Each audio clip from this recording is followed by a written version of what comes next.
听说王爷体力极强，没有一个侍妾能承受。耳畔的声音太吵，沈巍摁住剧痛的太阳穴，还没有从车祸的阴影中清醒。就在昨日，沈巍苦心经营的公司上市，4年没休假的沈巍决定给自己放半天假。不料刚过马路，一辆车呼啸而至，将他撞飞。等他再次睁眼时，却发现自己来到陌生的古代。他这具身体的主人也叫沈巍，出身贫苦，为了给重病的母亲筹药费，沈巍卖身进燕王府当丫鬟。原主沈巍生的花容月貌，王妃便动了心思，想把沈巍和另一个美貌丫鬟张月都提拔为燕王的侍妾。我好好一个姑娘，当什么低贱的妾？等会咱们见到王妃，磕头求她收回恩典。我宁愿嫁给马夫，也不想嫁给王爷守活寡。当燕王的妾，听起来似乎前途无量，可张月早有听闻，燕王是个薄情寡恩的男人，他对女人的新鲜感最多维持3个月，盛宠之后，多美丽的女人也会失宠，在后宅孤苦度过一生。古代社会，皇权至上，她现在身份是最卑微的丫鬟。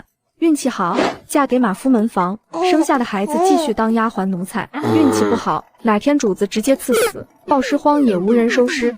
身为21世纪的卷王，沈巍可不愿意在古代当一条受人摆布的咸鱼，他要卷，他要奋斗，要在古代搏出自己的大好前程。沈巍下定决心，他要当燕王的侍妾。屋外，燕王妃派来的老嬷嬷催促道：“沈巍、张月，王妃召见，还不快点出来？”老嬷嬷将2人带到王妃居住的坤玉院，沈巍遵循记忆中的礼节，规规矩矩给燕王妃行礼。王妃放下茶盏，目光扫过沈巍和张月的脸庞。沈巍生得娇媚，张月相貌清丽，都是1等1的美人。王爷对后宅女眷兴致寥寥，以至于王府这2年没有新生儿出生。身为当家主母，王妃得想办法为王府开枝散叶，维护自己的贤妻名声。沈巍、张月，你们可愿意当王爷的侍妾？闻言，张月俏脸苍白，扑通一声跪下道：“回王妃，奴婢已有心上人，奴婢不能负了他的深情。”见到张月这般决绝，王妃心中暗暗叹气，接着又望向沈巍：“你呢？”沈巍恭敬道：“奴婢愿意伺候王爷，为王妃分忧。”王妃打量沈巍，在沈巍眼里看到了野心，不禁暗笑：又是个不自量力的女子，自诩生的美貌，天真的以为能俘获王爷的心。可惜啊，美貌在燕王府的后宅是最不值一提的东西。哪怕倾国倾城的侧妃柳如烟，当初独得圣宠2年，如今也成为后宅寡淡无味的女子。既如此，我便抬你做妾室，赐住芳妃院，赏50两银银。沈巍心中一喜，创业第一步，拥有独立的办公室，还有50两银子的创业基金。沈巍欣喜谢恩，随后跟着老嬷嬷离开。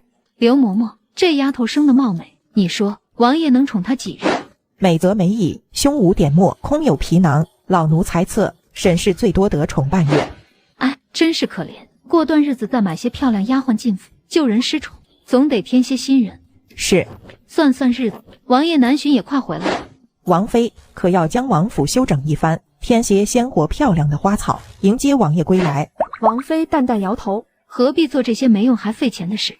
夫妻10年，王妃也曾和侧妃妾室们斗得死去活来。可渐渐的，王妃已经看透了后宅恩怨，变得人淡如菊。没有人能一辈子得宠，王爷的爱太短暂，再恩爱的夫妻，到最后也是两看两相厌，还是把心思放在孩子的教养上，孩子才是他未来的依靠。另一边，沈巍跟着嬷嬷来到了芳妃院。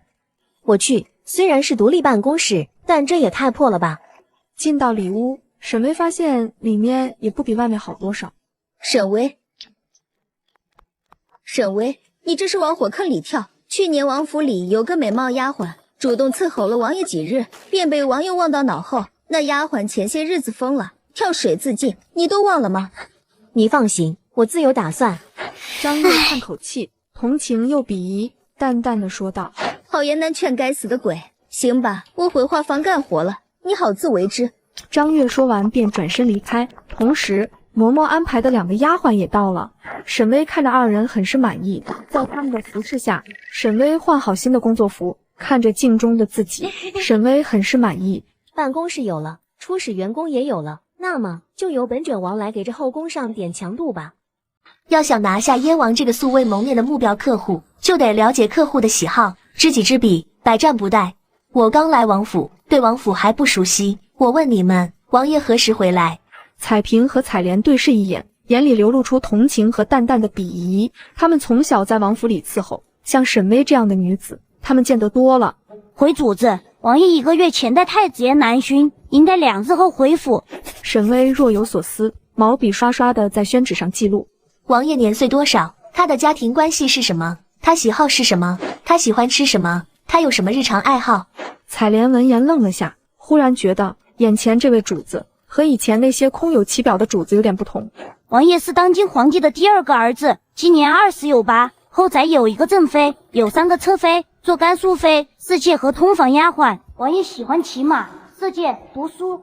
从中午到黄昏，沈薇获取了彩萍与彩莲所了解的所有信息，除了王爷的信息，还把后宅其他侧妃侍妾的来历、京城名门的信息打听得清清楚楚。很好，感谢你们接受采访。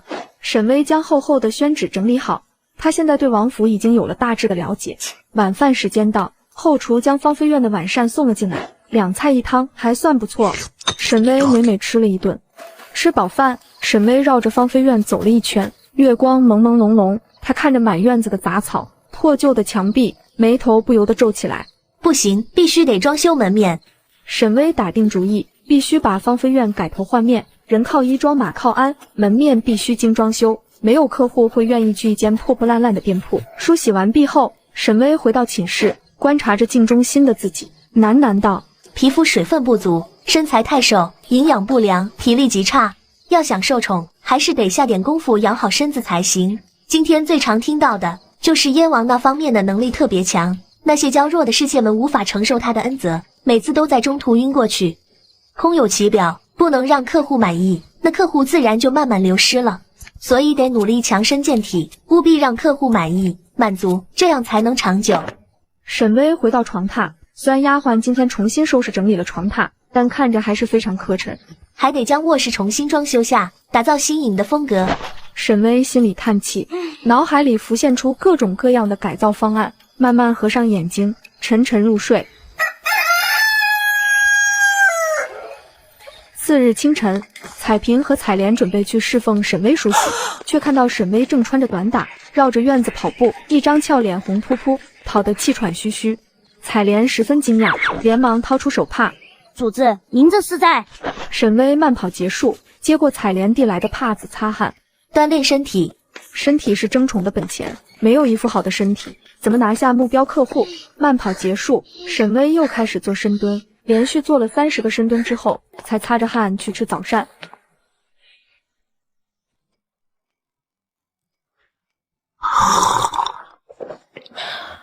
芳菲苑的沈氏住的可习惯。说来也怪，沈氏今早派丫鬟去花房里要了不少花束和菜种子，还让几个小太监带上工具修补院墙。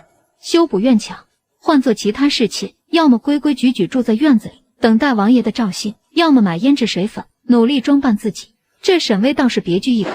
老嬷嬷不以为意，有些鄙夷的道：那芳菲苑就无人住，院墙破损，兴许是沈氏担心大雨冲垮院墙，提前修补。她农户出身，眼光也就这么点了。是啊，也只有农户出身的女子才会关注破损的院墙，还要菜种子了。由着她去，反正也兴不起多大风浪。派人去学堂盯着，不许2个孩子上课胡闹。今年母后寿辰，他们得在母后面前好好表现。王妃，后日王爷南巡归来，要不让2位小主子休息1日，好迎接王爷。燕王妃皱眉，摇头道：单个学业，得不偿失。老嬷嬷心中叹气，这几年来，王妃对王爷是越发不上心，满心满眼都是教养孩子。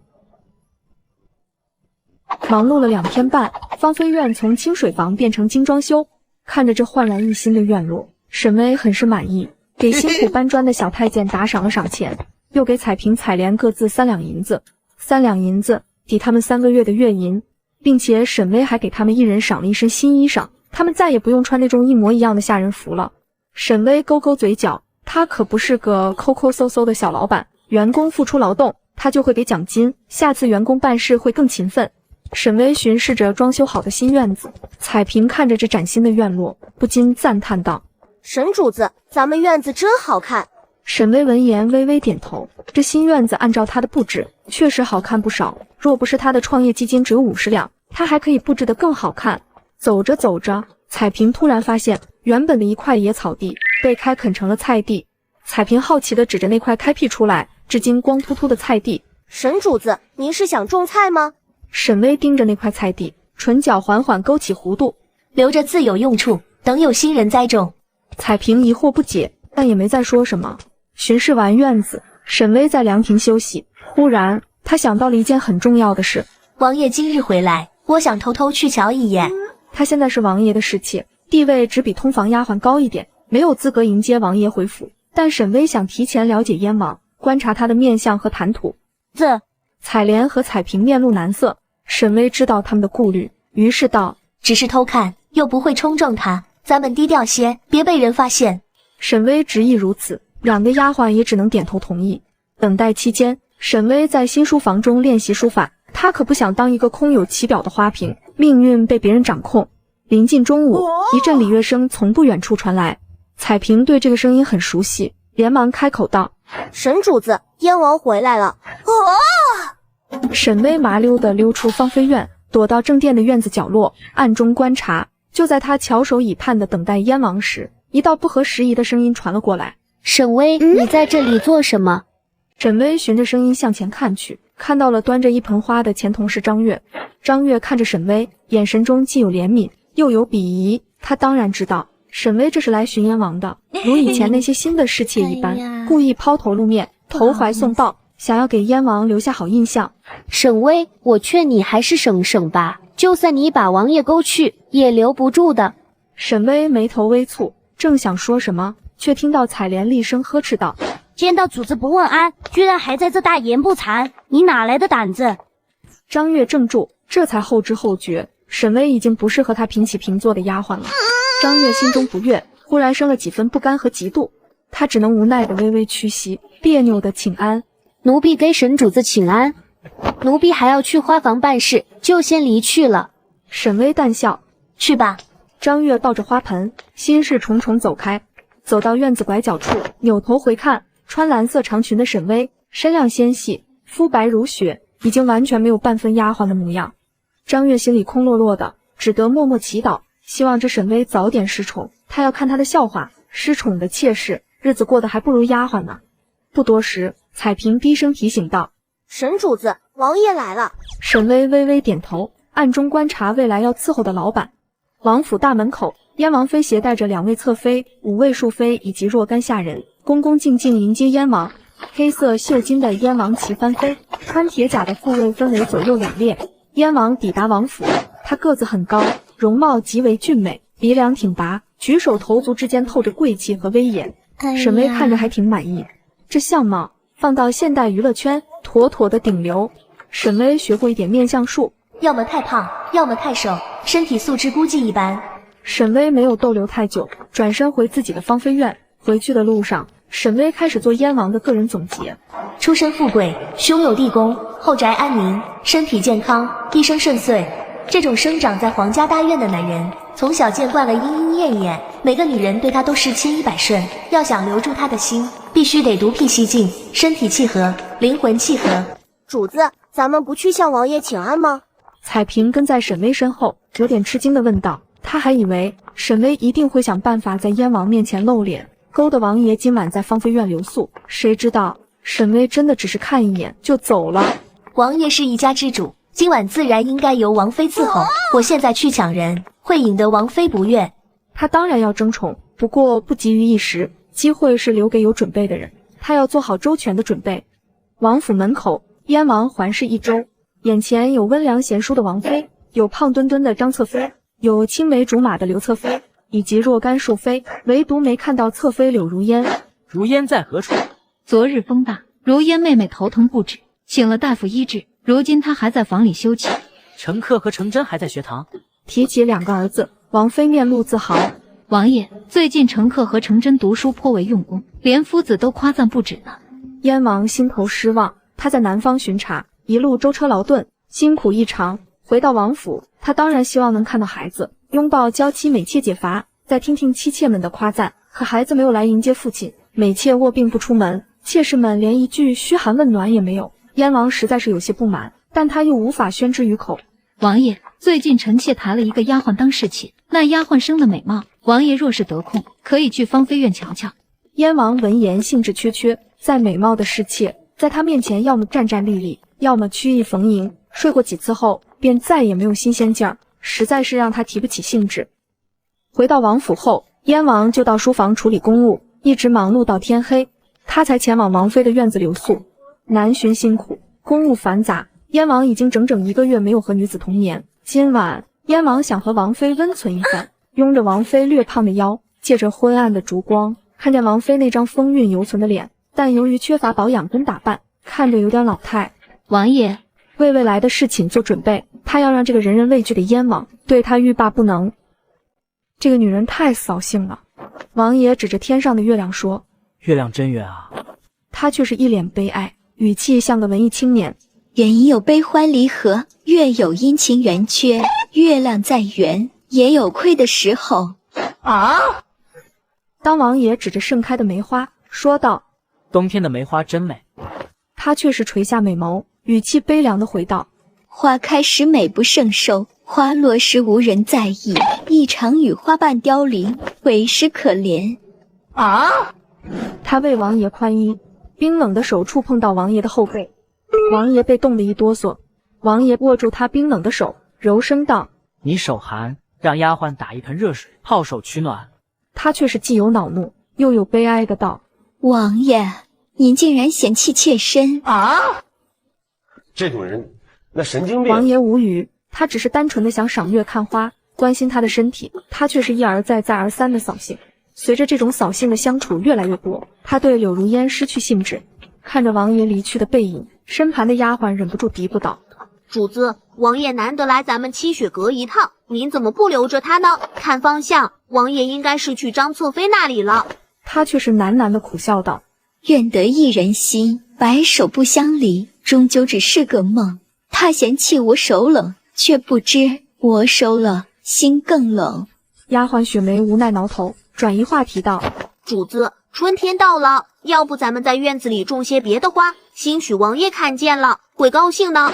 柳如烟淡淡摇头：人人都想当盛开的牡丹，我为爱梅花高洁之姿。这种人那神经病。燕王离开柳侧妃的七雪阁，转到去了张侧妃的花香院。张侧妃本名张妙玉，是个憨憨的吃货。刚走到花香院门口，燕王便闻到一股浓郁油腻的肘子香味。王爷，张侧妃好像又在吃肘子。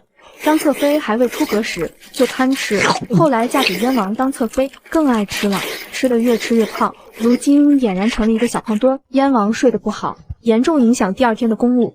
渐渐的，他对这个胖乎乎的侍妾失去了兴趣。富贵小心询问：今晚王爷要住在张侧妃处吗？燕王捂着鼻子，阻隔油腻的肘子味：不去。说完，他便转身离去。张妙玉的花香院里，丫鬟吭哧吭哧跑进来：主子，刚才王爷来咱们院子，在门口站了一会儿就离开了，咱们要不要去追？张妙玉胖手握住一个香喷喷的大肘子，满不在乎地说：不必了，王爷肯定是嫌弃我了。我娘说过，男人爱你就会无条件爱你的一切，无论你高矮胖瘦，男人都会喜欢。如果王爷真的喜欢我，他就不会介意我胖。天色欲黑，燕王走了几处，愈发无聊，就准备回主屋，今晚独自就寝。跟在他身后的富贵转转眼珠，恭敬提醒：王爷，芳菲院那边新住进了一位主子，听说相貌1等1的好，不如今晚去瞧瞧。燕王闻言步子顿住，秉着来都来了的原则，打算去芳菲院看看。新人不同于府里的旧人，身上总有些鲜活，当然按照燕王以往的经验，新人身上这点鲜活很快会被磨灭，沦为后宅普普通通的一员。西南处的10几个院子都是侍妾居住，燕王不太喜欢西南处的这些院子，稍显破旧。侍妾们虽然貌美，但他们的院子缺少打理，杂草丛生，寝殿内的装潢也单薄乏味。燕王来1、2次还能忍，天天来心里实在膈应。走着走着，燕王脚步顿住，在微微的一众院墙里看到别具一格的院落。院子门口高高挂着漂亮的彩色灯笼，月光下院墙外粉色的蔷薇花一簇簇盛开，和周围昏沉沉的院子比起来，这简直像是仙境。燕王顿时来了兴致，好别致的院子，雪白的月光清朗，把小小的院落照亮。燕王看到几束红艳的桃花院子里没有杂草，错落有致地栽种一些漂亮的花草。院子虽小，但充满鲜活的生命力，和柳如烟雪洞式的院子简直天壤之别。富贵清清嗓子，通传道：“王爷驾到，沈氏叔叔出来迎接。”房门打开，出来的是丫鬟彩萍和彩莲，两个丫头扑通跪地。彩莲紧张道：“王爷来得突然，主子正在沐浴，还请王爷稍后。”富贵皱眉，怒声呵斥道：“大的奴才，哪有让王爷等的道理？”燕王瞥了眼富贵，富贵何等精明，立刻乖乖地闭上嘴。燕王推门而入，屋外由富贵和两个丫鬟守着。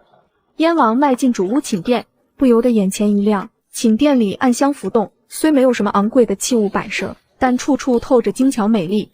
一道薄薄的屏风后，热气腾腾，沈巍正在沐浴，朦朦胧胧，若隐若现。请王爷恕罪，妾身还在沐浴。声音娇软，怯生生的，像只害羞的小鸟。燕王顿时兴致上头，快步上前。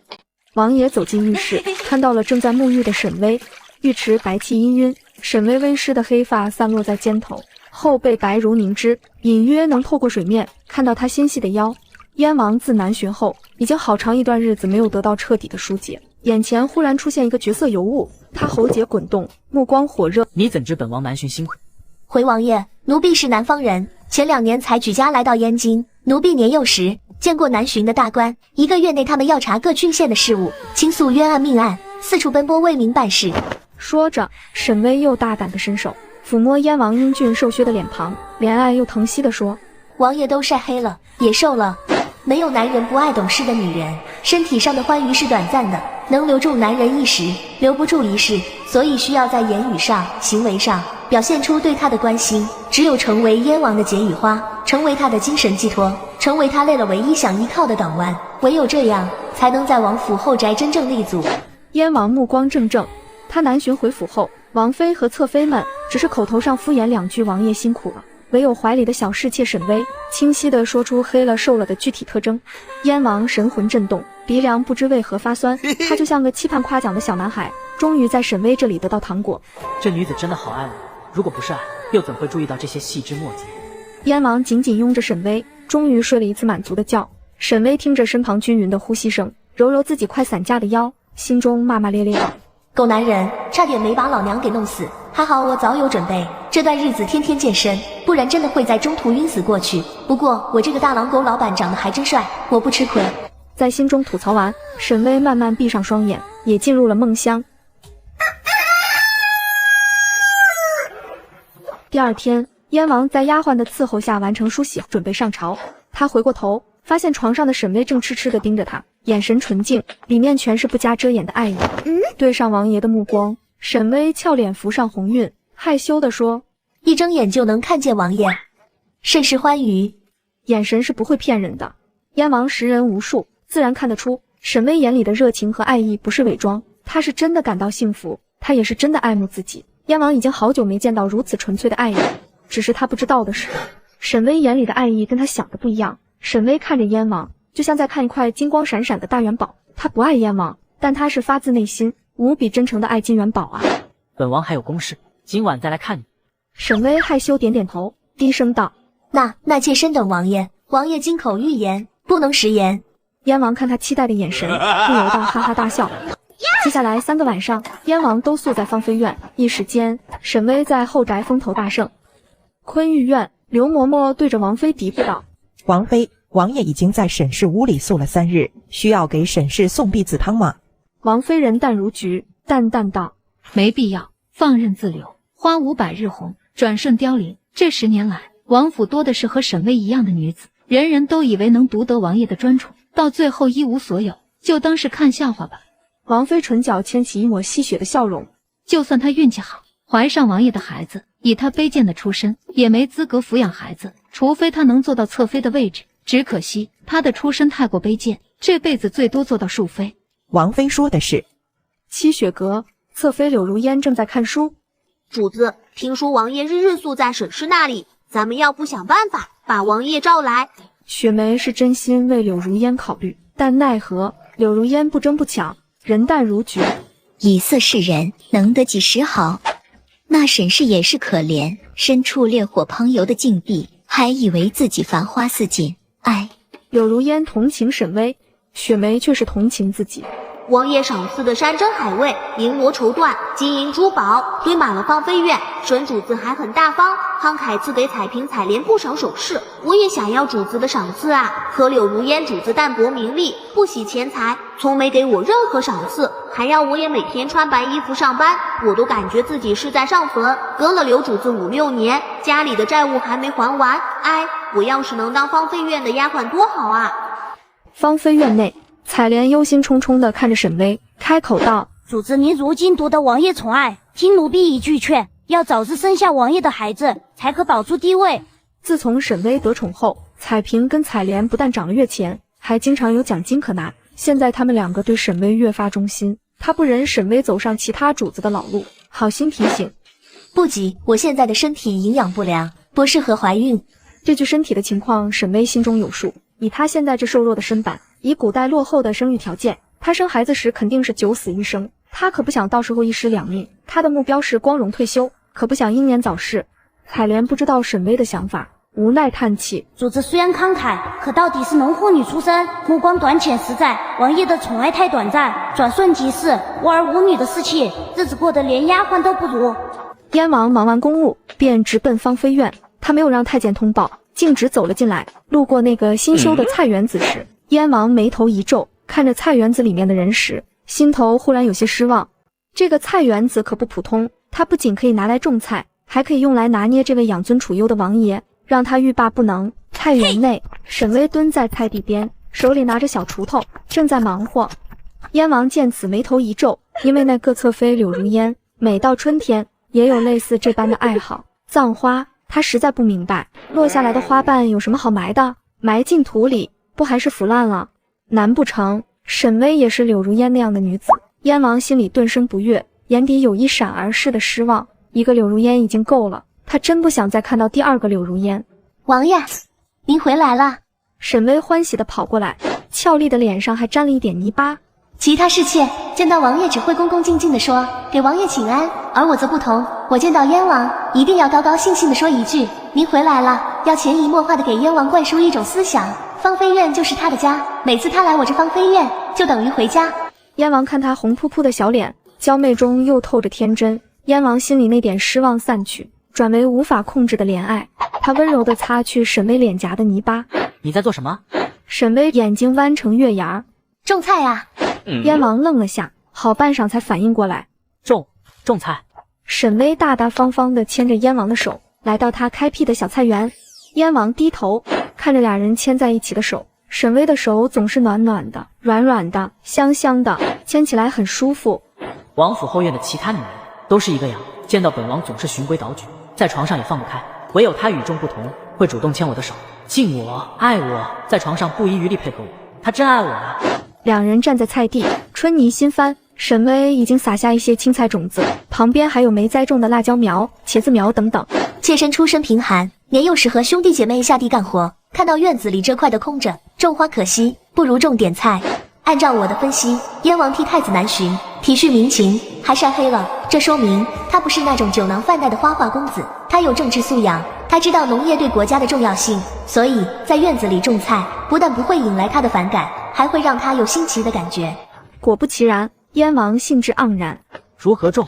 沈巍拿起小白菜种子，往土里撒去。先撒种子，保土覆盖，春天气候好，浇水施肥，青菜很快能长出来。这些茄子苗、番茄苗，挖一个小坑。沈巍絮絮叨叨给燕王讲解。末了，沈巍把2根菜苗递给燕王，笑容灿烂。王爷，何不亲自试试？很好玩的。燕王身后的太监富贵暗中皱眉，这沈主子好生大胆。燕王身后的太监富贵暗中皱眉，这沈主子好生大胆，竟让王爷种菜。王爷身份尊贵，种菜这种农户的事，怎能动王爷的御手？最近王爷太宠沈主子，敬重的他无法无天起来。然而燕王却不以为意，倒是有趣。燕王接过沈巍递来的茄子苗，半蹲在菜地边，将幼苗埋进土里。王爷，这左边的菜地王爷种，右边的菜地妾身种，等妾身种植的茄子和番茄成熟，王爷可不能来偷妾身的菜呀。燕王莞尔一笑，本王何等身份，会去偷你的菜？一时间，燕王的胜负欲被激起来。沈巍拉着他的手，手把手教他如何用锄头，如何挖坑。富贵在旁边看着，眉头越皱越深，看着王爷尊贵的手握住锄头，富贵简直想跳起来阻止。富贵总管。采莲察言观色，连忙将一根嫩绿的茄子苗递给富贵。王爷和沈主子在忙，你也试试种菜吧，很有趣的。富贵连连摇头，咱家不会。采莲笑盈盈说，没关系，采莲可以教你呀。采莲将富贵带到角落另一块小菜地，采莲和彩萍自己种了一些嫩绿的小青菜。最开始沈巍提出让采莲和彩萍也种菜，两个丫鬟虽然不理解，但还是谨遵沈巍的吩咐，种了点小青菜。可当现在他们看到自己亲手种的蔬菜发芽，不知为何心里会涌起一种满足的成就感。这用沈巍的话来说，就叫公司归属感。有的公司会让员工养猫、种菜、种花，提升员工对公司的忠诚度。那咱家试试。富贵推辞不过，按照采莲的指示，撒了一些白菜种子，又种了一棵茄子苗。种完菜后，看着菜地里的菜苗，富贵忽然有种奇怪的成就感。种菜好像还挺好玩的。那边沈巍已经和燕王种完菜了，沈巍仔细地给燕王擦手上的泥巴。王爷，白菜苗和萝卜长得快，5天左右发芽，1月内成熟。茄子、番茄要慢一些，2、3月才会结果。近处是娇媚可口的美人，旁边是自己亲手种的菜。燕王心脏微微触动，心头暖洋洋的。离开途中，经过花草丰茂的花园时，燕王脚步忽然停住，转身折返到菜园子边，看看昨天自己种下的菜苗，叶子绿油油的，格外招人怜爱。燕王看着心情十分愉悦。富贵也趁机溜到角落，也看看昨天他种植的菜。燕王主仆2人离去后没多久，沈巍也哈欠连天起床，换好运动服，沈巍准备开始慢跑。主子，您昨晚疲累，今早还是别慢跑了。内卷之王沈巍绝不会让自己懈怠。慢跑完毕，沈巍又做完30个深蹲。休息片刻后，沈巍这才开始吃早饭。在王府，所有人都是看碟下菜的。如今沈巍风头正盛，他想吃什么后厨就会给做什么。如果是其他妾室，后厨可不会搭理，只会按照分例送餐，还经常暗中克扣。用完早膳，沈巍在凉亭小憩。主子，您为何会让王爷种菜呀？主子，您为何会让王爷种菜呀？彩萍好奇地问道。这沈主子的行为可真是令人意想不到，让王爷能想起我。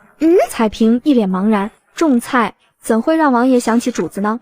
沈巍勾勾唇角，从心理学角度上讲，人们会对自己付出心血的东西抱有期待和关注，特别是那种很快就能看到成果的，当收获时就会触发身体的奖励机制，获得满足感，这也就是俗称的奶头乐。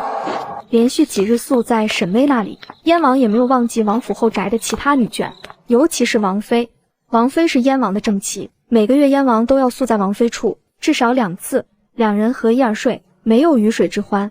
王妃靠在枕头上，一副禀报公事的语气，告诉燕王，下个月王府春日宴，太子、四公主和恒王都会来王府赴宴。王爷，妾身想去燕京裁缝铺里为府里的姐妹们采购一批新布料，春日宴上可不能再穿旧衣。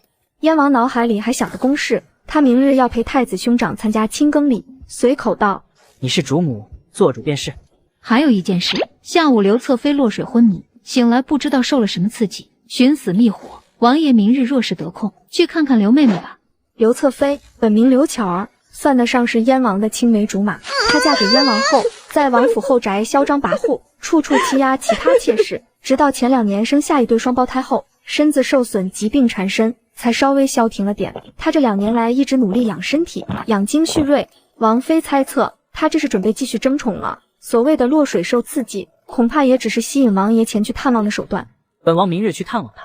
燕王也想起刘侧妃，的确有好长一段时间没去探望。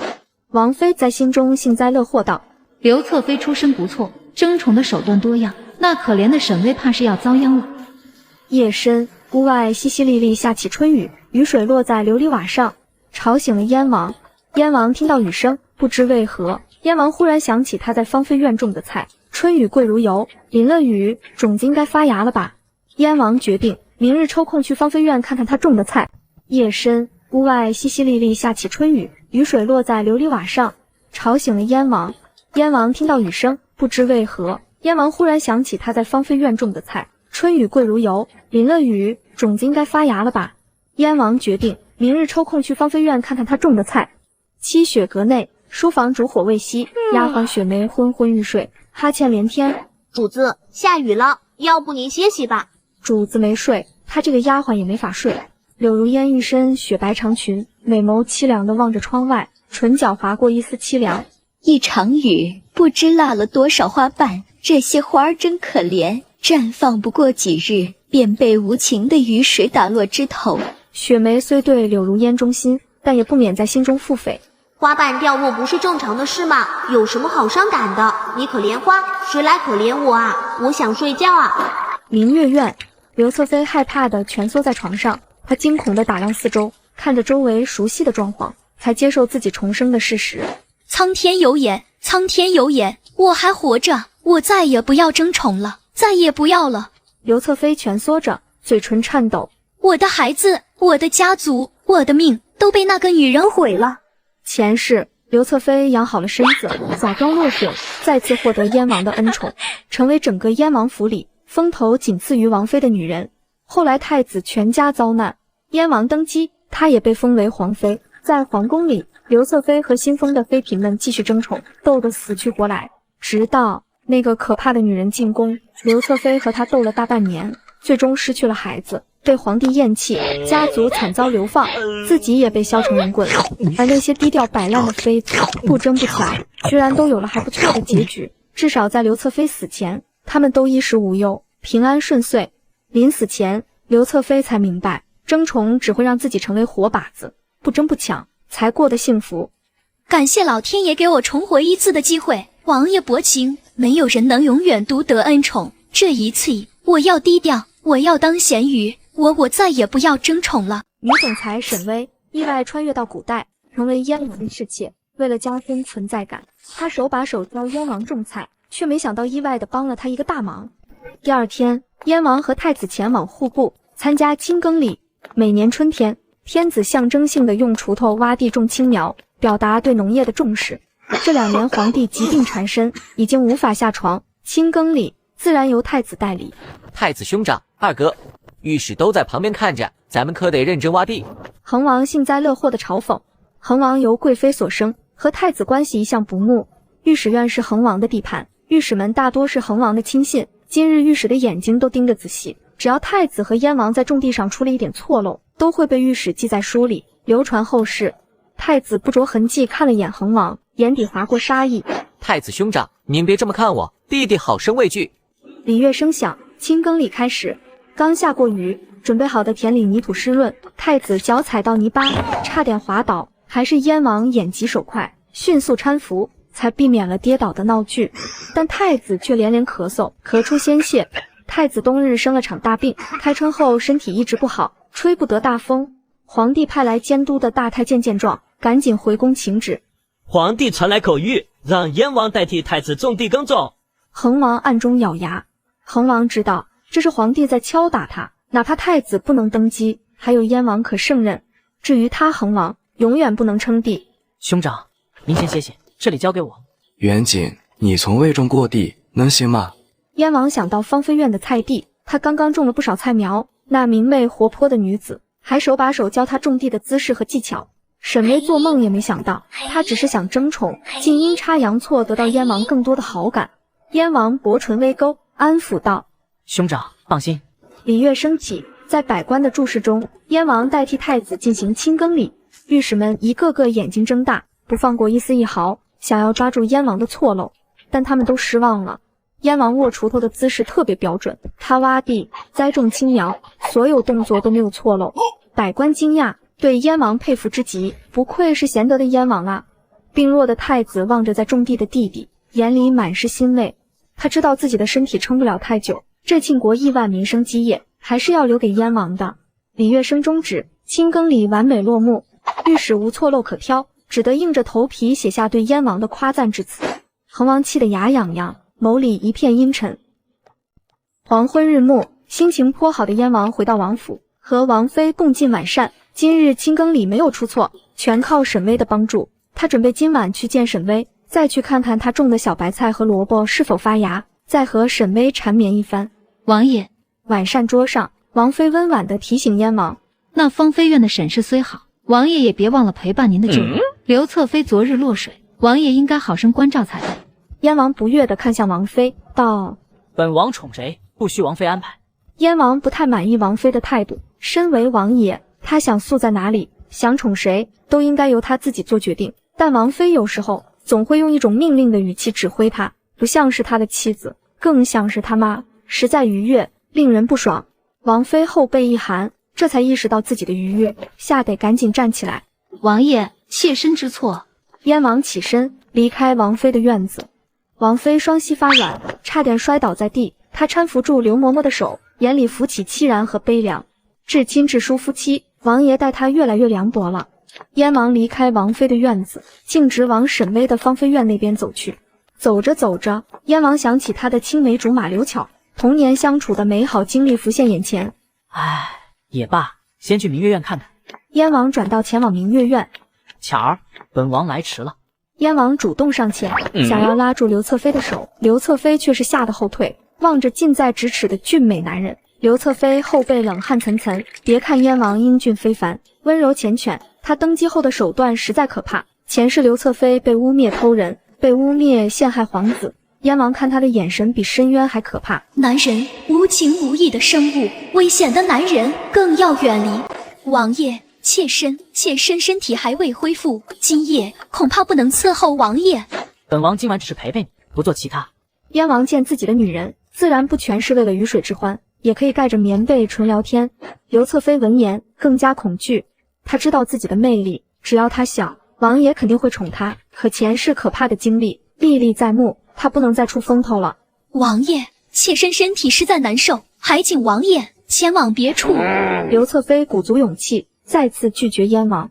燕王脸色一寒，他深深看了眼刘侧妃，刘侧妃浑身发抖。燕王何等聪慧，自然看出刘侧妃的故意疏远。人的容忍度是有限的，他关心刘巧，自然也希望从刘巧这里得到回应。但他的这番行为，把燕王心里对他的最后一点情谊也都彻底消磨殆尽。也罢，你既然病弱，便好生养病。说完，燕王便拂袖离去。待他走远，贴身丫鬟才走过来，好奇地问道：主子，您为何要赶走王爷呀？看王爷离去的方向，又是芳妃院，那沈氏最近春风得意，咱们该好好挫挫他的锐气。刘侧妃唇角划过嘲讽：沈氏现在虽是春风得意，可将来摔下来，只会更惨。刘巧觉得，只要他愿意，肯定能轻松夺回燕王的心。他和燕王多年情谊，不会因为一个刚冒出来的沈巍消失。他记得清楚，前世这出身贫寒的沈巍是得到了燕王的宠爱，但也仅仅持续了1个月。哪怕他不出手，沈巍也风光不了几日。离开明月院后，燕王越想越气，他对刘侧妃不薄。刘侧妃病重的这2年里，燕王还特意派了宫里的御医为她治病。如今刘侧妃病好了，竟变得这般刻薄。燕王身为皇子，天生尊贵，竟被一个侧妃甩脸子。他眸色阴沉，吩咐富贵降低明月院的分量，按侍妾的标准送。富贵忙道：是奴才记下了。富贵心里暗暗叹气，这刘侧妃简直是病糊涂了。王爷才是这后宅的主人，后宅女眷的吃穿用度全都来源于王爷。王爷是王府的天，刘侧妃居然敢对王爷不敬，自寻死路。几分钟后，燕王抵达了芳妃院。芳妃院外的蔷薇花依然盛放，门上的灯笼也换成了玉兔灯，在夜幕下显得格外温馨。看着这个别致的院落，燕王心情总算好了些。芳妃院内，沈巍踩着梯子，把掉落的小鸟放回窝里。燕王站在院子里，仰头看夜幕下的沈巍。王爷！沈巍听到声音，扭头看向燕王。王爷，您回来了。说完，沈巍赶紧顺着梯子往下爬，然后假装一不小心的踩空，接着他发出尖叫：救命啊！燕王眼疾手快，稳稳地将他接住。沈巍躺在燕王怀中，吓得发抖，像只受惊的小鹿。沈巍抬头看向燕王，四目相对。沈巍娇羞地低下头，又好似鼓起勇气般的抬头，一脸崇拜地说道：王爷好厉害，多谢王爷救妾身。这个女人太有心计了，知道王爷前来，在梯子上故意踩空，好让王爷英雄救美。王爷好厉害，多谢王爷救了妾身。没有男人不喜欢被崇拜，燕王也不例外。望着沈巍亮晶晶的眼眸，遮掩不住的崇拜眼神，燕王的自尊心得到大大的满足。以后这种事交给下人做，莫要以身犯险。沈巍有点无奈。王爷，芳菲院只有2个丫鬟，采莲、彩萍胆小，妾身胆子大，爬梯子只能我来做了。燕王看了看沈巍身边2个瘦弱的丫鬟，一时间心生怜爱，对富贵吩咐道：明日挑个资历丰厚的嬷嬷，2个办事得力的小太监，送到芳菲院当差。富贵愣了下，这可是淑妃的标配呀，但富贵不敢劝阻，连忙恭恭敬敬回道：好的，王爷，奴才记下了，明日就安排。沈巍粉润唇角，不着痕迹微勾，这就是宠妾的待遇。只要他一日得宠，他就能从燕王身上扒到好处。他可真是太爱燕王。该赏赐了。燕王牵着沈巍温暖柔软的手，没有马上进屋，而是迫不及待去看他亲手种的菜。春雨过后，茄子、辣椒、番茄等菜苗经过春雨的洗涤，长得越发茁壮。燕王已经开始期待菜苗结果的那天。等他亲自种的菜成熟，他要亲自尝尝，再送一些给太子兄长和父皇母后。父皇看中母孽，肯定会高兴。沈巍陪着燕王查看蔬菜，燕王种的菜苗更茁壮，沈巍种的菜苗则是发育不良。沈巍苦恼地皱眉：哎呀，妾身和王爷同时种菜，一样的土，一样浇水，怎么王爷的菜生长得更好呀？沈巍面上装疑惑，心里明镜一般清明。燕王的菜更好，但是沈巍让采莲半夜偷偷给燕王的菜施了肥，不然就燕王那半吊子的种菜水平，这些菜怎么可能长得这么好？燕王可不知道这些事，还以为真是自己种菜技术好。他揽住沈巍纤细的腰，薄唇微勾：微微力气小，菜苗种得太浅，长势自然不好。沈巍气得腮帮子鼓鼓的，他乌溜溜的大眼睛划过狡黠，故意不怀好意的打量燕王种的菜，心思全都写在脸上。他打算等燕王的菜成熟后偷菜。燕王哪里看不出他的心思，一方面觉得沈巍天真可爱，一方面又暗戳戳戒备。这小妮子还想偷本王的菜，本王要时常来芳菲院监督，不能让他暗中动手脚。看完菜，两人大门一关，开始腻歪。接下来的半个月，沈巍依然风光无限。虽然还是侍妾，但芳菲院的配置和淑妃一模一样。燕王赏赐不断，王妃也送了些东西，褒奖他侍奉的功劳。这天，采莲匆匆跑进来，把王妃的命令通报给沈巍。主子，王妃有请。屋子里，沈巍正在对镜敷着自制面膜。王妃找我有什么事？主子，王府春日宴来临，王妃派人购置了一批好布料，要分给所有的后宅女眷。沈巍有点失望，原来只是分配布料，还以为又要赏赐什么金银珠宝呢。等我洗个脸，马上去。沈巍前往王妃的昆玉院请安，路过王府的花房时，沈巍没注意到有个丫鬟正朝他投来嫉妒的眼神。沈巍，你真是好风光啊！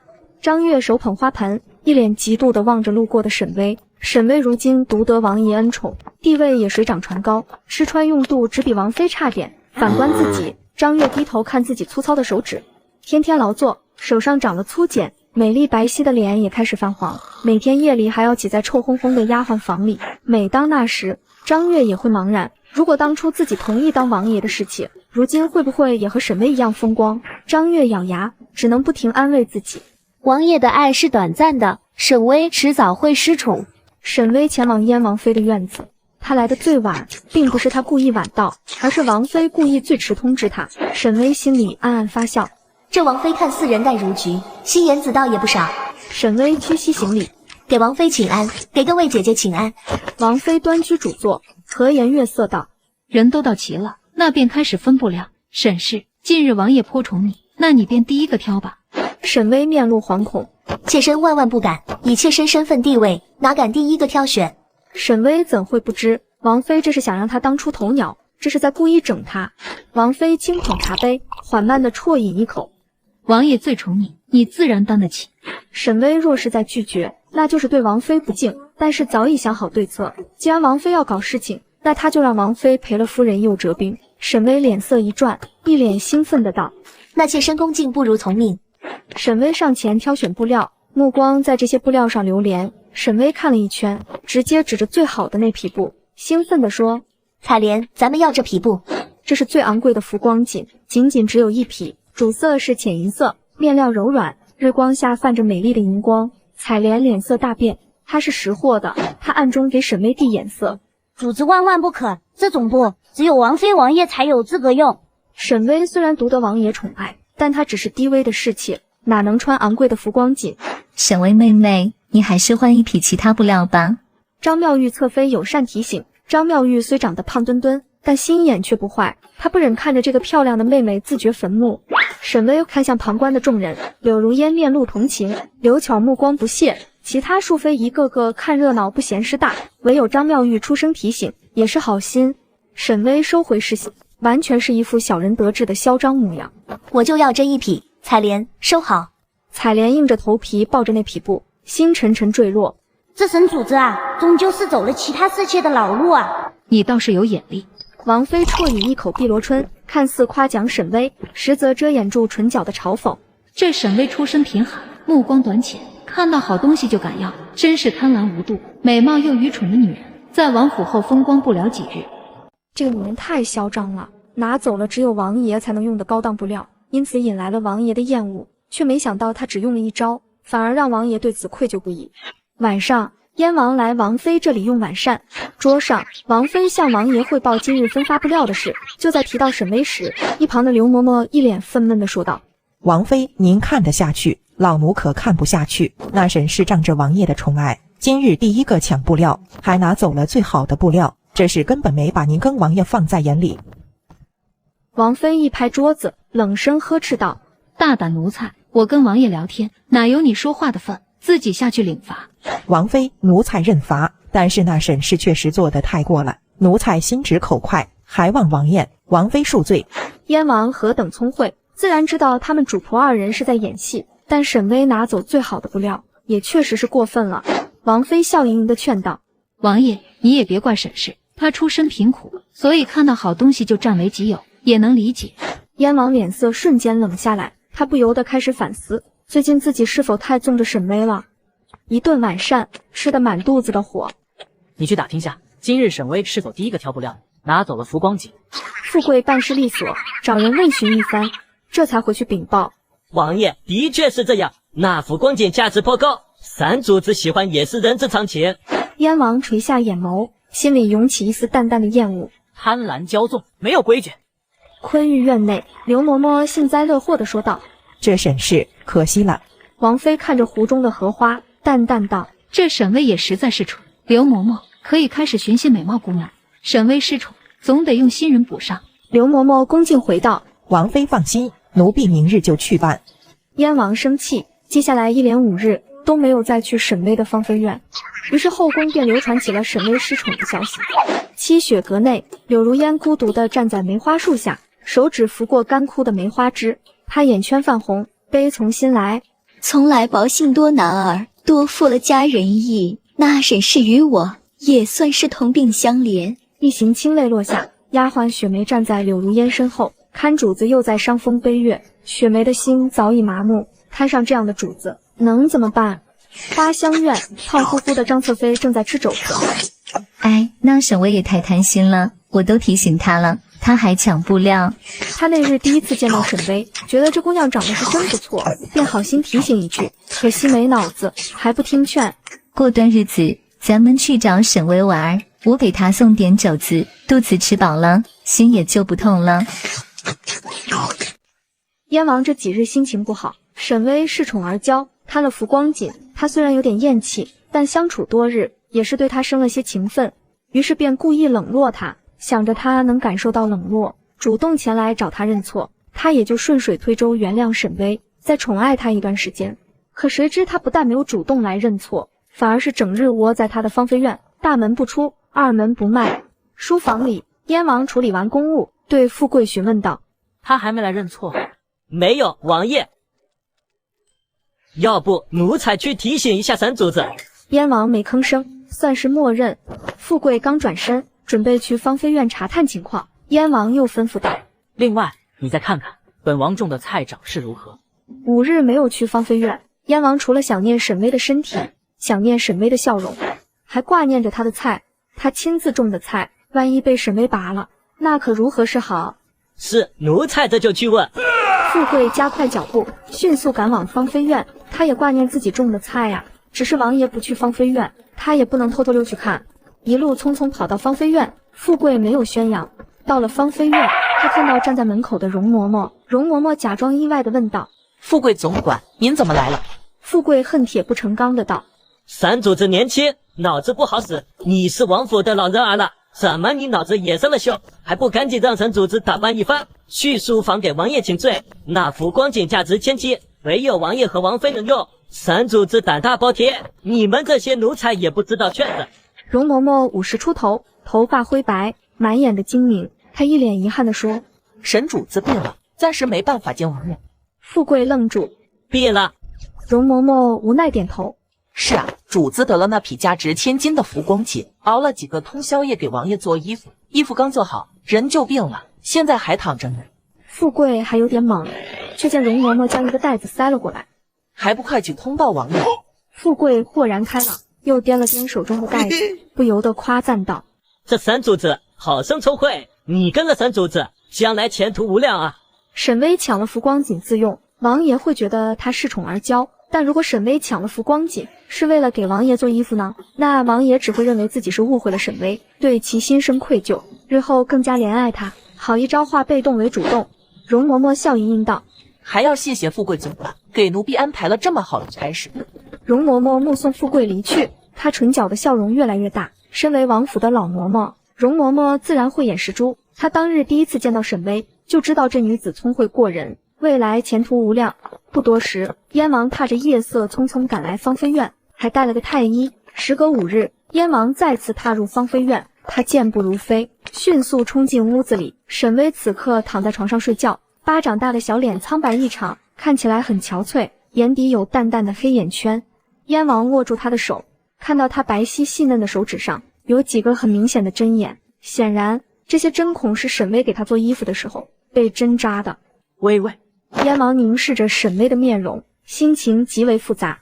采莲扑通跪下，哽咽地说：“王爷，我家主子这几日昼夜不停，一直为王爷做衣裳，说要给王爷一个惊喜。奴婢劝主子去睡觉，他怎么也不肯，于是就把身子给熬坏了。”太医给沈巍把脉，燕王则是站在一个衣架前，衣架上挂着一套华美的男子衣服，只看一眼他就知道这件衣服肯定合身。他从未问过本王的腰围尺寸，居然能做出如此合身的衣服。感动、愧疚、喜爱、欣慰，燕王百感交集。这一针一线全都是微微的心意，而我居然还以为微微贪婪骄纵。一时间，燕王心头被愧疚侵袭，他差点辜负了一个全心全意爱他的姑娘。这件衣服虽轻，但燕王却觉得这件衣服有万斤之重，因为这上面有一份沉甸甸的爱，无比珍贵。燕王无声无息之间完成了自我攻略。太医把完脉，禀报燕王：“回王爷，沈主子身体虚弱，内亏有损，有轻微低烧，微臣立刻开一副药方，为沈主子治病。”燕王催促：“快些去！”采莲跟着匆忙离开的太医去抓药，而其他下人也识趣的退下。屋子里只剩下昏睡的沈巍和燕王。燕王坐在床头，握住沈巍纤细的手，喃喃道：“你是第一个亲自为本王做衣服的女人。”身为大庆皇子，他的衣服全都由皇宫的上服局准备，连他的母后、他的嫡妻也从未替他做过衣裳。沈巍是第一个。看着沈巍憔悴的面容，燕王心中暗暗发誓：“微微，你放心，本王绝不负你，绝不。”沈巍还生着病，燕王怕打搅到他休息，只是坐了一会，就带着那一身衣服离去。走之前，他再三叮嘱丫鬟太监们好好照顾沈巍。王爷走后，没过多久，流水一样的补品就送到了芳菲院内。次日清晨，沈巍打着哈欠起床，这一觉睡得真香。生病，生什么病？那些全都是他装的。太医检查出他的身体不好，那是他这具身体的救急。燕王的那身衣服，他就提供了3尾。至于衣服的裁缝、绣制，全都是容嬷嬷、采薇和彩萍合作完成的。换好衣服，沈巍在院子里面跑了几圈，然后又缩回被窝里继续装病。躺了没多久，下朝的燕王果然赶来探望。王爷，沈巍虚弱地睁开眼，他面容雪白，黑发散在枕头上，正是娇花一样的年龄，生病的容貌格外招人怜悯。燕王握住他的手：“微微，可好些了？”沈巍虚弱地露出一个微笑：“那件衣服，王爷试试是否合身，不合身的话，妾身再改改。换做其他侍妾，生病的时候一定会说自己生病多难受，借机获得王爷的垂怜，这是错的。得像我这样，只字不提自己的病，而是先提起送给王爷的衣服，这会让他认为我一心一意关心他，连自己的身体也不在乎。”很合身，燕王握住沈巍的手，俊眸含着别样的情愫。志一辛苦，以后这种事还是交给下人做。他昨晚回去已经试过那件衣服，完美合身，一针一线全是沈巍的心意，怎叫他不感动？沈巍瞪圆眼睛，有点生气地说：“妾身亲手做的衣服和其他人不一样，怎能让别人做？”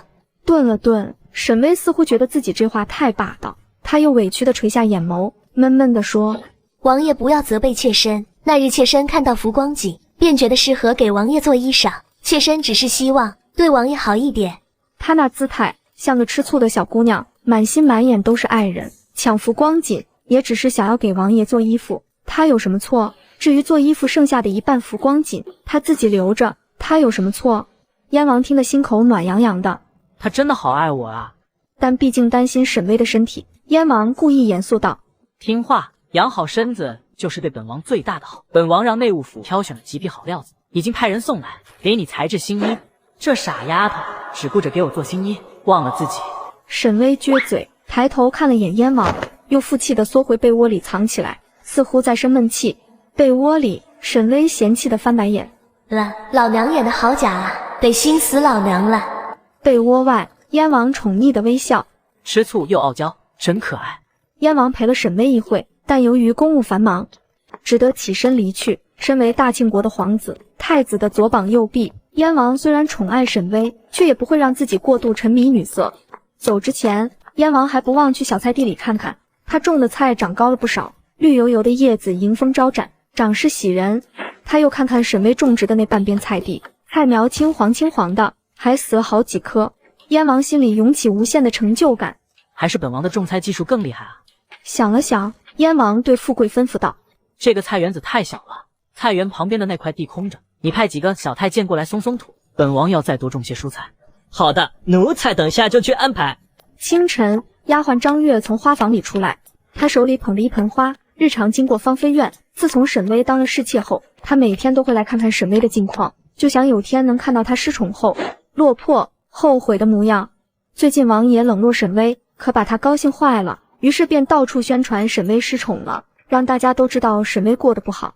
可惜他今天失望了，他刚走到芳菲院门口，就忽然看到从芳菲院走出来的燕王。张月不由得愣住，沈巍不是失宠了吗？怎么王爷还来芳菲院？张月躲在花丛后面，听到燕王吩咐富贵，每日让太医去芳菲院给微微把脉，她生了病定然不爱吃油腻的食物，让后厨房研究些新菜式。富贵笑道：“奴才遵旨，王爷心尖上的人，奴才们自然会好生伺候。”燕王主仆离去，躲在花丛后的张月面露烦躁，一脸的不可置信。怎么回事？沈巍他为何又得宠了？这个女人每次跟王爷温存后，都会悄悄溜起来服用婢子汤。主子您如今正得王爷宠爱，为何要服用婢子汤呀？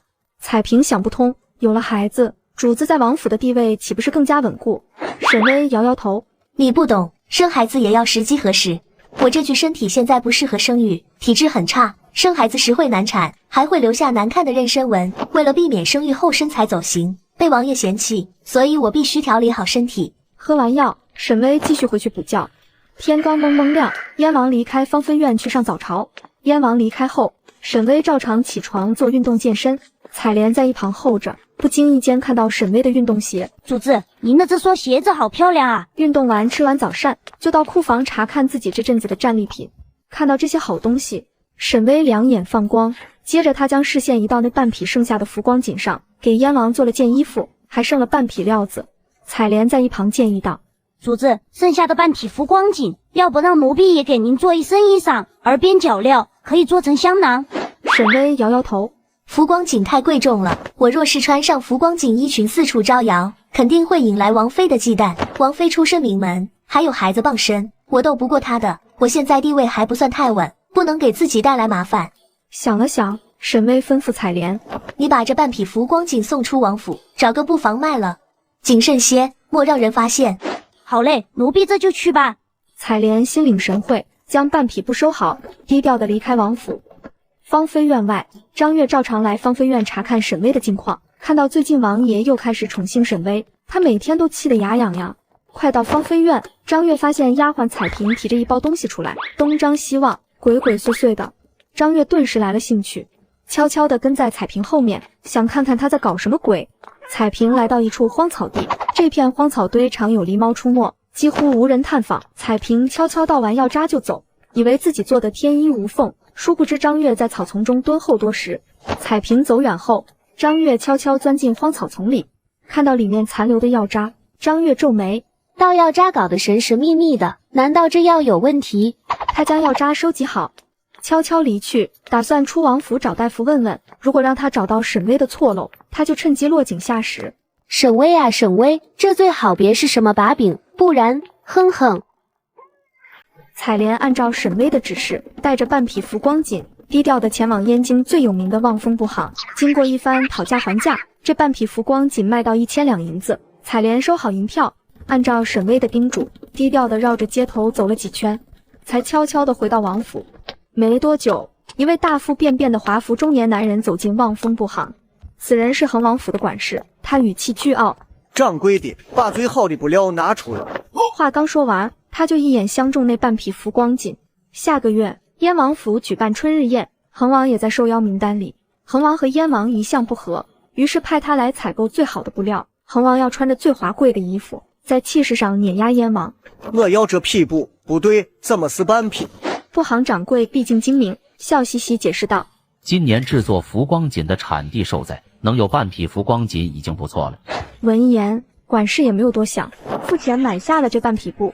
燕王府，采莲怀揣着1000两银票，低调地从后门进入王府。走着走着，采莲忽然看到花房的丫鬟张月，张月手里捏着一包东西，鬼鬼祟祟地东张西望，然后偷偷地离开王府。采莲暗中皱眉。自从沈巍搬到芳菲院后，采莲好几次在院子外碰到张月。采莲一向是个胆大心细的姑娘，她隐隐觉得不安。张月鬼鬼祟祟，仿佛在窥伺芳菲院。于是乎，采莲偷偷地跟上张月，看到张月跑到燕京的一个药铺，待了好久才出来。张月走后，采莲走进药铺，对着药铺的一个伙计问道：“刚才进来的那个丫鬟，她来这做什么？”采莲跟彩萍经常来这采购药材，所以跟这个伙计也算认识。伙计回答道：“采莲姐，刚才那个丫鬟拿来了一副熬过的药材，据我辨认，那副药材是避子汤。”采莲闻言眉头微皱，道了一声谢后就匆忙赶回王府。回到芳菲院，采莲将1000两银票交给沈巍，又凑到沈巍身旁，轻声说道：“主子，今天我看到张月鬼鬼祟祟的前往燕京的药铺，拿了一副熬过的避子汤药材，给店里的伙计辨认。”张月经常来芳菲院窥视，这件事彩萍早就跟他说过了。这几天燕王都只宿在他的芳菲院，所以这副避子汤的药渣很有可能就是他的。妾室偷偷服用避子汤，若是被燕王知晓，恐怕又是一场腥风血雨。主子，咱们必须早做防备。采莲也猜得8九不离10，忧心忡忡地提醒道。沈巍摸摸下巴，思索片刻，便想到了对策。没事，王爷说过今晚会来芳菲院，到时候你们准备好避子汤，我自有办法。到了晚上，燕王果然来了芳菲院，两人闹腾到半夜，才双双歇下。半夜，沈巍翻身下床，与平时的小心翼翼不同，他这次的动静比较大，以他以往的经验，足以让燕王醒来。不出沈巍所料，燕王睁开了眼，看到沈巍鬼鬼祟祟的样子，不禁心生疑惑。燕王正准备起身查看一下，却听到沈巍细小的声音传来：“嘘，不要惊扰王爷。”燕王心思一动，好奇沈巍半夜起床做什么，他故意装睡，竖起耳朵听。采莲拿着沈巍喝完药的空碗，小声道：“主子，您深得王爷宠爱，应该借机怀孕，怎能每次都喝避子汤呢？”装睡的燕王听到采莲的话，内心顿时翻江倒海。什么？沈巍居然偷偷喝避子汤？刹那间，燕王内心极度失望和愤怒。扪心自问，我待沈巍极为不错，宠他怜他，可他居然不愿还我的孩子，难道他对本王的爱都是虚假的？一时间，燕王对沈巍失望至极，他正欲起身质问，却又听到沈巍温柔又无奈的声音：“采莲，我深爱王爷，自然愿意为他生儿育女。可我出身贫寒，身子孱弱，此时若是怀孕，将来生孩子必定一尸两命。”一滴清泪落下，在这落针可闻的房间内，如同一声惊雷。一滴清泪落下，在这落针可闻的房间内，如同一声惊雷。我想养好了身子，再为王爷生儿育女。我想活得更久一点，我想陪王爷度过一生。沈巍不装了，摊牌了，他选择直白地告诉燕王真相，他服用婢子汤那是身体不好，只有养好身体，才能陪王爷日久天长，为他生儿育女。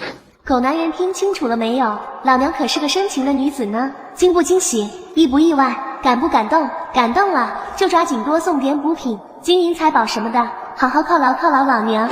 采莲一脸心疼地表演道：主子，您不像王府其他的主子，您没有靠山，服用婢子汤的事万万不能让王爷知晓，否则他一定会误会您，到时候您失去了王爷，在这后宅可就艰难了。燕王听到他们的对话，内心有些愧疚。原来沈巍服用婢子汤是为了我的。除了愧疚，燕王更多的还是感动。他也知道女子生育是道鬼门关，就比如那养尊处优的刘侧妃，生了孩子后身子受损，足足养了2年才痊愈，而沈巍农女出身，身体本就虚弱，生孩子只会更困难。她无背景无靠山，明明现在可以靠怀孕站稳脚跟，但为了能和我长久相处，竟冒着风险选择服用婢汤，我竟然又误会她了，真该死啊！主子您放心，奴婢办事周全，婢子汤的药渣都扔在荒地里，肯定不会被发现的。沈巍欣慰点头，你先退下吧。采莲带着药碗，轻手轻脚离开。沈巍回到床上，燕王还在装睡，他隐约感觉到沈巍似乎在打量他，接着他只觉得额头一湿，传来温热好闻的气息，是沈巍在偷偷的亲我。燕王还沉迷在刚才那温热的触感中，却是听到沈巍小声的嘀咕：我想和王爷过一辈子，老天保佑，让王爷一生平平安安。沈巍说这句话的时候，内心却是这样想的：我想跟着坐金山过一辈子，老天保佑，让我跟着坐金山一辈子平平安安。辛辛苦苦演完戏，困意上头，沈巍窝在燕王怀里，很快睡了过去。不知过了多久，装睡的燕王缓缓睁开眼睛，他一双凤眸久久落在沈巍脸上，心潮澎湃。这些年来，他已经习惯了王府后宅一潭死水，习惯了王妃和侍妾们的寡淡和趋炎附势。冷不防突然冒出一个沈巍，她美丽又单纯，她聪明又热烈，像一团蓬勃的火焰，照亮了他李元景的世界，让他突然有种想要呵护她一辈子的念头。然而坤玉院内，丫鬟张月战战兢兢跪在地上，已经将沈巍服用婢子汤的事都告诉了王妃。王妃静静地听完，脸上没有展露出任何神。坤玉院内，丫鬟张月战战兢兢跪在地上，已经将沈巍服用婢子汤的事都告诉了王妃。王妃静静地听完，脸上没有展露出任何神色，只是淡淡道：你下去吧，婢子汤的事不得宣扬。张月立刻回道：奴婢告退。张月低着头离开院子，藏住嘴角得逞的笑容。张月很清楚，王妃愿意抬丫鬟当侍妾，目的是为王府开枝散叶，维护王妃贤德的名声。可现在沈巍居然私底下偷偷服用婢子汤，这不是在公然打燕王妃的脸吗？燕王妃岂能容下沈巍？接下来我就等着看好戏了，我要亲眼看着沈巍从高处跌落，变成和我一样的卑微丫鬟，不，最好是连丫鬟都不如的卑贱身份。王妃，那沈巍实在不识抬举，要不将他服用婢子汤的事告诉王爷。王妃看着荷花，不置可否的道：这沈氏倒是出人意料，主动服婢子汤，他是第一个。既然他不识抬举，多的是女子取代他，让你找的美貌姑娘，找到了吗？刘嬷嬷笑道：老奴办事，王妃请放心，老奴这次找的姑娘出身贫寒，胆小谨慎，容貌自然是1等1的好。春日宴后将那姑娘送进来。说完，王妃似乎想到什么，又问道：程克和程真的课文背完了？回王妃，夜已深，2位小主子已经睡了，课业明日再背也不耽搁。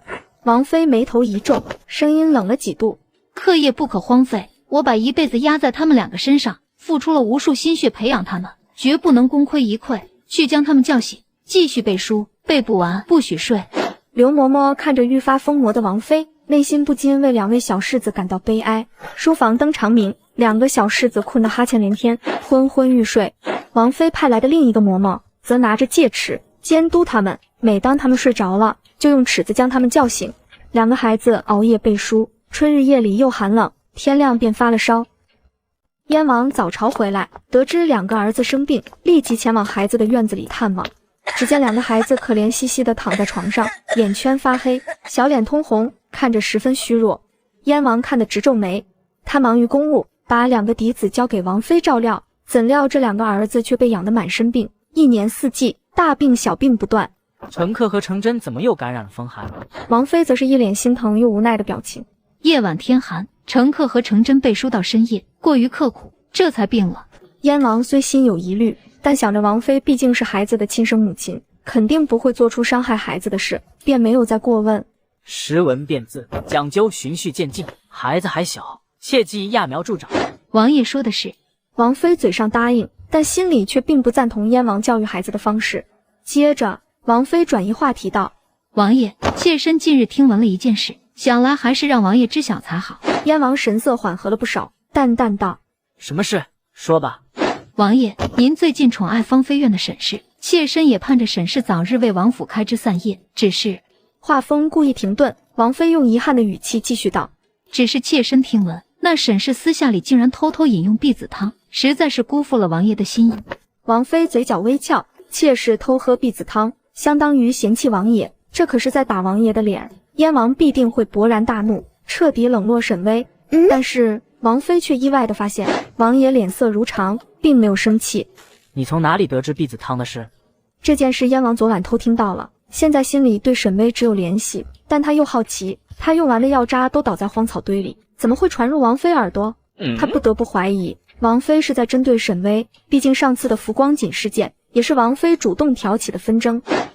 王妃见燕王面色不对劲，心脏不由得颤了颤。难道王爷对沈薇的爱太深了，足以让他忽视这种耻辱？是府里一个丫鬟前来告密，妾身觉得此事非同小可，才选择告知王爷。哦，不用理会。王妃惊愕，可沈氏……燕王不耐地打断王妃：那婢子汤是本王让她喝的，有问题吗？这个女人为了避孕，每次跟王爷欢好后都要服用婢子汤。然而她的行为被前同事上报给了王妃，而王妃又将消息传达给了王爷。没想到王爷听后非但不生气，反而霸气地护道：那婢子汤是本王让她喝的，有问题吗？燕王主动将婢子汤的责任包揽下来。他每次一想到沈薇谨小慎微，在后宅孤苦伶仃，还屡屡受人陷害，他就不由得生出一种身为男人的责任感。他要保护弱小的沈薇，成为沈薇唯一的依靠。不顾王妃讶异的神色，燕王再次开口吩咐道：本王还有公务，你照顾好孩子。王妃细品王爷的话，品着品着，她不禁嗤笑道：这沈薇真是可怜呐，看似风光无限，结果连给王爷生孩子的资格都没有。亏我还以为他能对我产生一丝丝威胁，果然是想多了。刘嬷嬷，主子，奴才在。你去找那张月，罚他20棍，让他管住自己的嘴。是，老奴这就去办。刘嬷嬷走后，王妃又拿出2本书，在床边给他们念了起来。虽然他们还在生病，但若是能听进去2句，也是不错。王府后院，张月正在洗衣服，洗着洗着，她不禁落泪。她原是商户女，从小衣食无忧，奈何家族没落，她被迫卖身进王府，成为最低贱的丫鬟。本来她可以安心当个丫鬟，可沈薇的风光却如尖刺一般扎进她心里。张月还在走神，刘嬷嬷却是带着2个魁梧的护院走了进来。刘嬷嬷锋利的视线一扫，看到洗衣服的张月，刘嬷嬷厉声道：抓住他，打20棍。张月还未反应过来，就被护院按在行凳上。20棍打完，张月脸色苍白，她有气无力地问道：刘嬷嬷，为何要打我？说了不该说的话，活该被打。张月再也承受不住，两眼一黑，晕倒过去。待张月醒来时，已经是深夜。感受着身上传来的痛楚，张月心里不禁生出几分悲凉。在王府，他们这种下人的命就如同草芥，不值一提。运气真好，居然没死。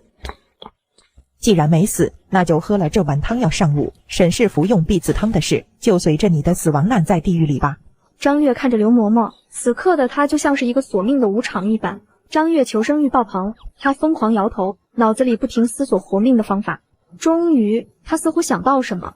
刘嬷嬷，求您饶我一命，我愿意侍奉王爷，我愿意当王妃的一条忠犬，我会比沈薇还要听话。听着张月的求饶，刘嬷嬷若有所思。这丫头相貌确实不错，刚好王妃要我搜罗年轻貌美的女子，这张月有把柄在王妃手上，若能为王妃所用，倒也会是条好狗。算你运气好，生了张漂亮的脸蛋。我会给你安排一个偏院暂住，你好好养伤，好日子还在后面呢。谢谢刘嬷嬷，谢谢刘嬷嬷。沈薇，你给我等着，等我拿下了燕王，我一定会让你失宠，到时候我要你遭受我现在千倍百倍的痛苦与折磨，不就是争宠，能有多难？如果花朵再次同样都被一直外放来血干自己，放我民族一生。主子，您参加春日宴的衣服已经备好了。干得不错，不愧是神主子你啊！要知道王府的春日宴只有侧妃才有资格参加，王爷居然也让您参加，这待遇可不一般啊！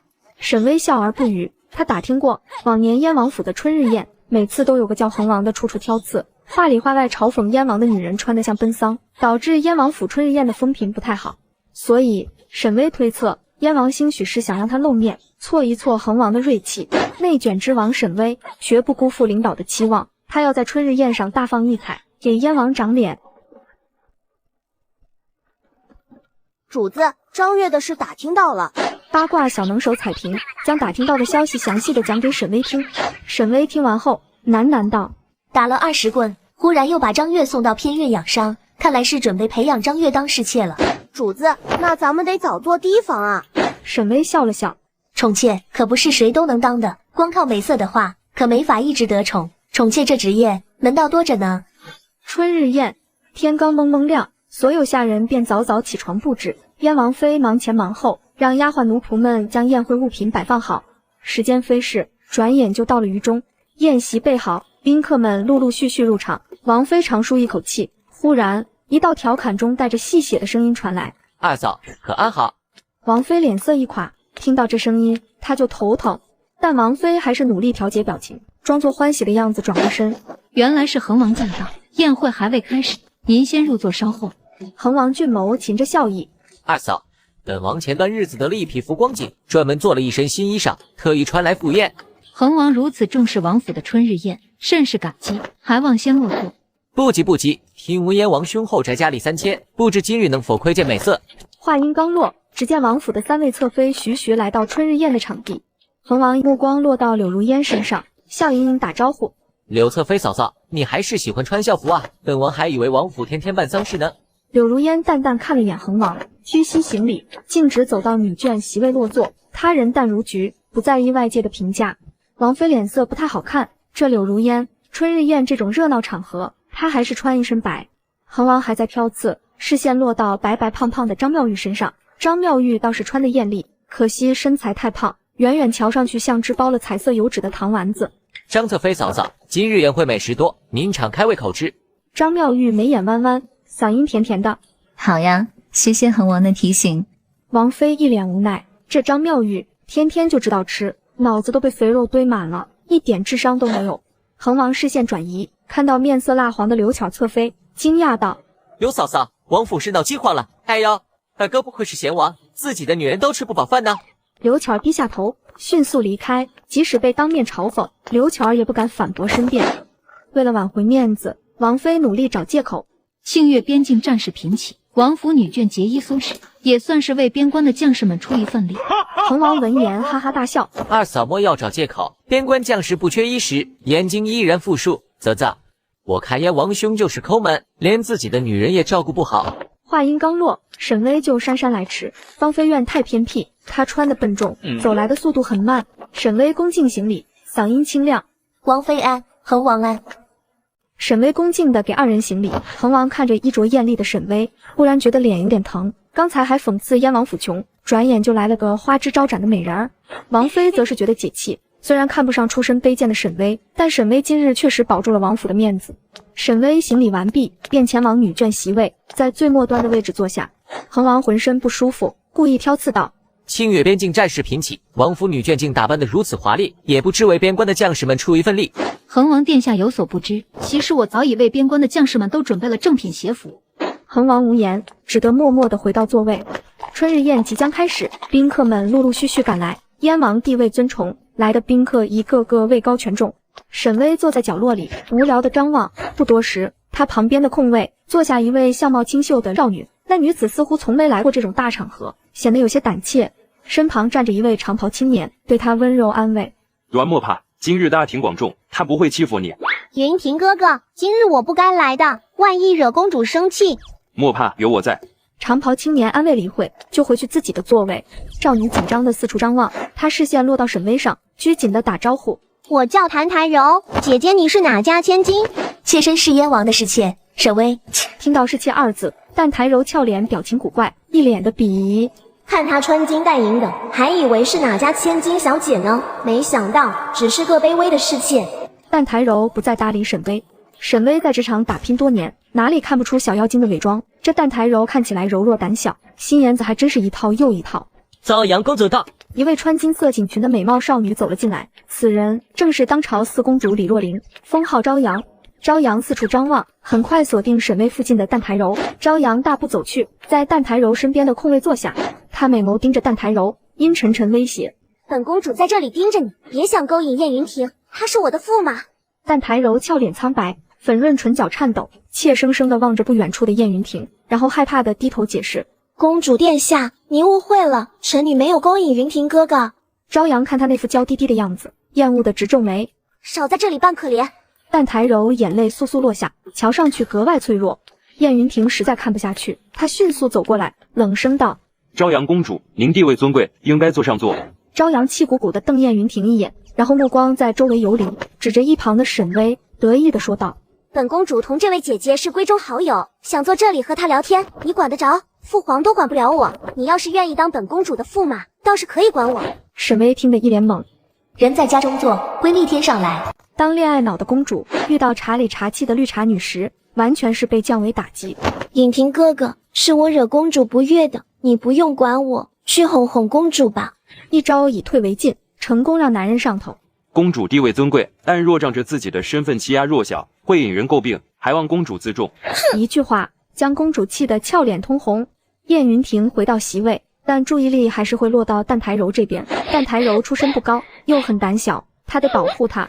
燕云婷时不时地看向这边，朝阳也没法再针对但台柔，百无聊赖。他对着一旁的沈薇问道：你是哪家千金？以前没见过你啊。妾身沈薇，是王爷心纳的妾室。朝阳有些讶异，哇，我还以为二哥的女人都寡淡无味，没想到你打扮得这般漂亮，我二哥肯定很宠你吧？朝阳没有看不起沈薇的身份，反而被沈薇给惊艳到了。王爷待妾身极好。朝阳凑过来头，压低声音提醒：我二哥薄情，见一个爱一个，你得早点生下孩子，才能保住自己的富贵。沈薇点头，多谢公主提醒。朝阳看沈薇客气疏离、循规守矩的死板样子，也没了继续聊天的兴致。他四处张望，看到主座之下的恒王，惊讶道：三哥身上的衣服料子似乎是浮光锦，哇，他为了让二哥丢脸，下血本了。太子到。太子是未来储君，地位尊贵无比，众人连忙起身拜见。沈薇竖起耳朵，听到窸窸窣窣的脚步声，隔了一会儿，他才听到主座传来温和舒缓的声音：各位起身。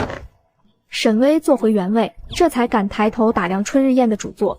两个最尊贵的位置上，左边坐着她老公燕王，右边坐着身穿长服的太子。古人以右为尊，右座的太子身形消瘦，虽然威仪，但看起来气色不太行。打量完太子，沈薇又去看旁边的燕王。燕王平时总穿的老气横秋的，今日穿了他缝制的浮光锦长袍，显得年轻了不少，活脱脱的一个古风美男子。沈薇偷看燕王的同时，燕王也在看沈薇，看到沈薇的装扮，燕王十分满意，不愧是他的薇薇，美丽娇艳。恒王那小子总是嘲讽我的侧妃们素净，今日沈薇盛装出席，足以堵住那小子的嘴了。哇，二哥今天真俊，比三哥还好看。不止朝阳，在座其他宾客也各怀心思，唯有主座下面的恒王俊脸阴沉沉。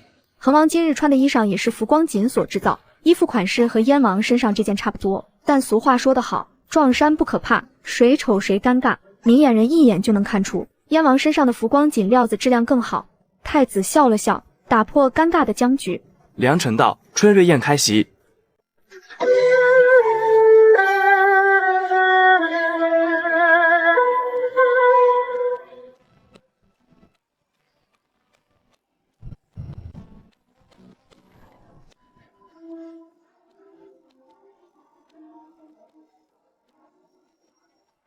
我的好哥哥，表演就结束了呀，我还没尽兴呢。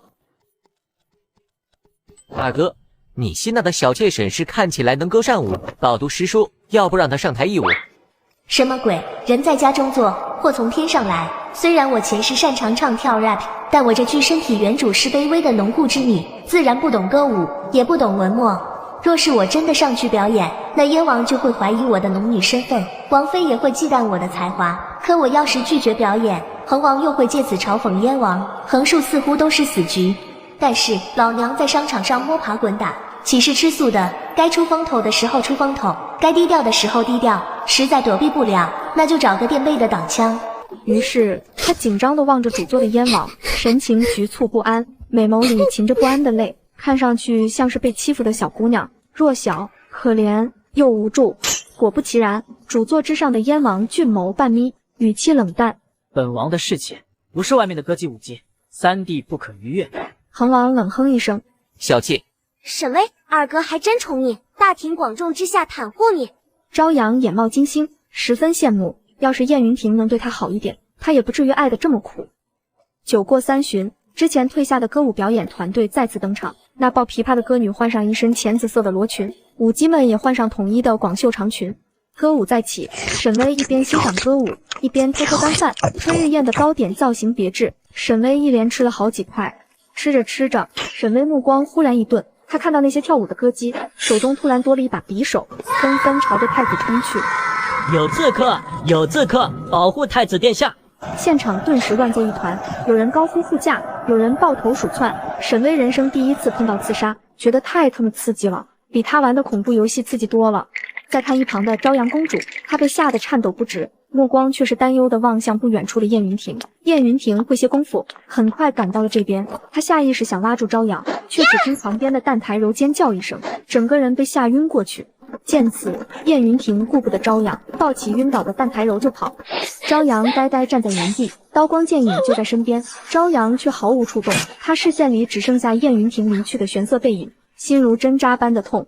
公主小心！沈巍将朝阳一把拉了过来。呼！刺客的刀落空，削落了朝阳一缕青丝。如果不是沈巍拉了他一把，朝阳此刻已经成了刀下亡魂。你们保护公主先走。沈巍对着赶来的彩萍跟彩莲吩咐道。彩莲小脸雪白，焦急地说道：“主子，咱们也躲吧。你们带公主到安全的地方躲起来，我要去保护王爷。”沈巍目光落在燕王与太子那边，他前身可是跆拳道黑带，空手道黑带，自保绝对不成问题。风浪越大鱼越贵，这回燕王遇刺，正是他表现的最好时机。他暗中观察，看着虎卫跟刺客搏斗。另一边，恒王的目光落在沈巍身上，这个女人到底在想什么？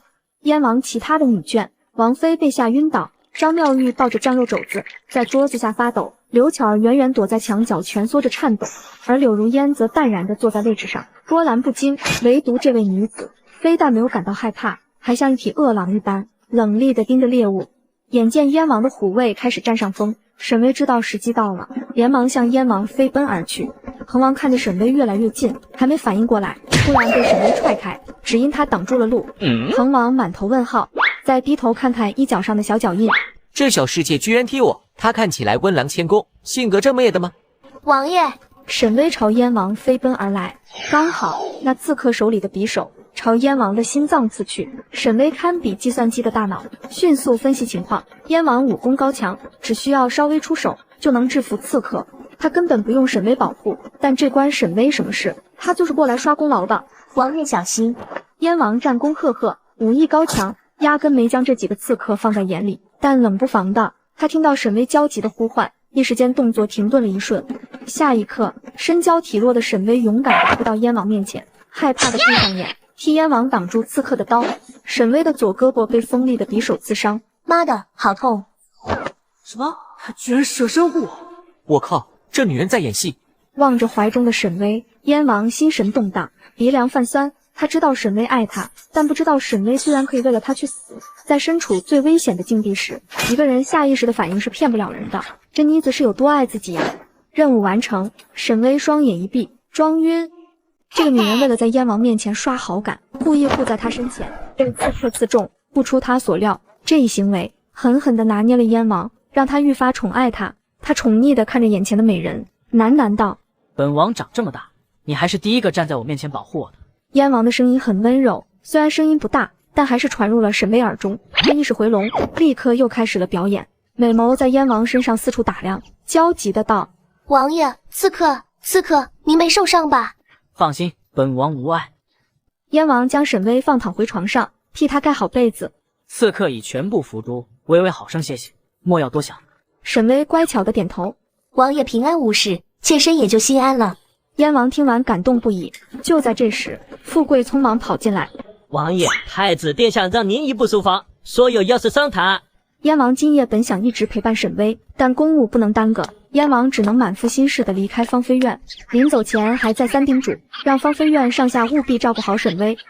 燕王前脚刚走，采莲和彩萍就进屋伺候。采莲眼泪瞬间涌出来，心有余悸地说：“主子，您可吓死奴婢了。”采莲看到沈巍居然跑过去救燕王，顿时吓得魂飞魄散。还好老天保佑，沈主子平安无恙。沈巍笑了笑，对他们吩咐道：“屋外的艾草3日内必须种好，水池里的荷叶容易腐烂，让吉祥得舍每天检查5次。还有，窗帘换成浅绿色。”采莲和彩萍皆讶异，这沈主子还真是溜，这种时候还不忘工作。沈巍闪身起床，采莲连忙劝道：“主子您赶紧躺着，不要动了伤口。”沈巍不以为意，受伤也不能忘了锻炼身体。换好运动服，沈巍又开始做深蹲，他要努力增强体质，身体才是争宠的本钱。另一边，燕王和太子正在书房里谈事，太子脸色不佳，连连咳嗽，缓了一会，才对燕王说道：“那帮刺客是越国人。”燕王眼神阴鸷：“既如此，那便战。只是镇南侯年迈，不能再上战场。边关只有一个沈修行将军，还不够。”顿了顿，燕王想到镇南侯府。镇南侯府3代护国骁勇善战，老镇南侯的儿子上官轩也是个将才，是时候让他替父挑起大梁了。就派上官轩去边关吧。太子皱眉，似乎想到镇南侯府的家事。上官轩明日成婚，迎娶孙将军之女孙青梅，大婚之日让他去边关，不太妥当吧？边关战事不稳，短则8年1年，长则3年5载。那孙青梅刚当成婚，就让他独守空房，于情于理实在不妥。燕王态度倒是很坚决，先有国再有家，维护庆国安稳才是头等大事。太子叹了口气：“那便按你的意思办，我明日向父皇请旨，让上官轩启程去边境。”敲定去边关的人选后，太子又忍不住咳嗽起来。燕王见状，赶紧走过来替太子顺顺后背。燕王剑眉微蹙，纳闷道：“兄长，您这病还未好，宫里的太医实在无用。明日我派虎卫去寻江湖上的莫神医，把他绑来替你治病。也许只有江湖上的莫神医才能治好您的病。”太子却是满不在乎的笑了笑，敷衍道：“大概是今日受到惊吓，咳嗽了2声。对了，今日拼死救你的侍妾，她情况可好？”提到沈巍，燕王冷峻的眼眸里浮起几分柔情：“微微受了轻伤，并无大碍。那女子舍身护你，2人难觅，你以后要好生待她。”那是自然。恒王府内，购买浮光锦的管事被恒王罚了30棍，今日与燕王撞衫，还被一个卑微的侍妾踹了一脚，他的脸都丢尽了。但尽管他气得要死，也只能打碎牙往肚子里咽。王爷，您这件衣裳脏了，让洗衣房的丫鬟清洗吧。恒王看着衣角上那个小小的黑色脚印，他脑海里浮现出沈巍明媚的脸庞，明明是个卑微的侍妾，看起来循规蹈矩，没想到心眼子700、800个，精通逢场作戏的本事。燕王府里居然出了这么个妙人。不用洗，这件衣服挂在密室里。他要留着这件浮光锦外袍，时时刻刻提醒自己，不要忘记今日的屈辱。王爷，您心情不好，要不然您开着新买的车去兜风吧。七雪阁内，柳如烟依旧在书房看书。主子，今日芳菲院那位救王爷，往后王爷肯定待他极好。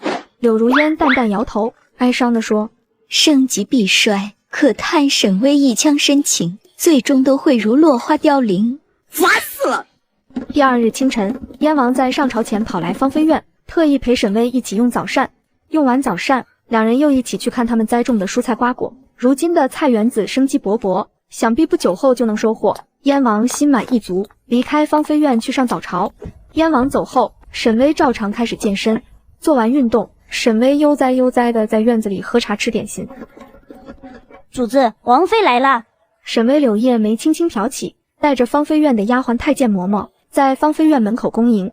身居高位的王妃很少来侍妾居住的破院子，这和她的身份不合。但沈巍昨日冒险救了燕王，此事已经在燕京传开，人人都赞扬沈巍的勇气。身为燕王府的正妃，王妃不得不亲自来探望沈巍。途中经过妾室们居住的院子，一路走来，沿途是破败的院墙跟繁茂的杂草。王妃一脸嫌弃，她实在不愿踏入这脏污的地方。走着走着，王妃一行人抵达芳菲院。王妃瞧见那标致漂亮的小院落，几乎以为自己看错了。俗话说，没有对比就没有伤害。其他妾室的破败的院落，就像是这芳菲院的铺垫，更加衬托的芳菲院如仙境一般。王妃有点吃惊，她本以为沈巍住的院子装修一般，可没想到竟被沈巍装潢得如此精妙。给王妃请安。沈巍携带丫鬟太监们行礼。王妃神色不变，走进芳菲院里。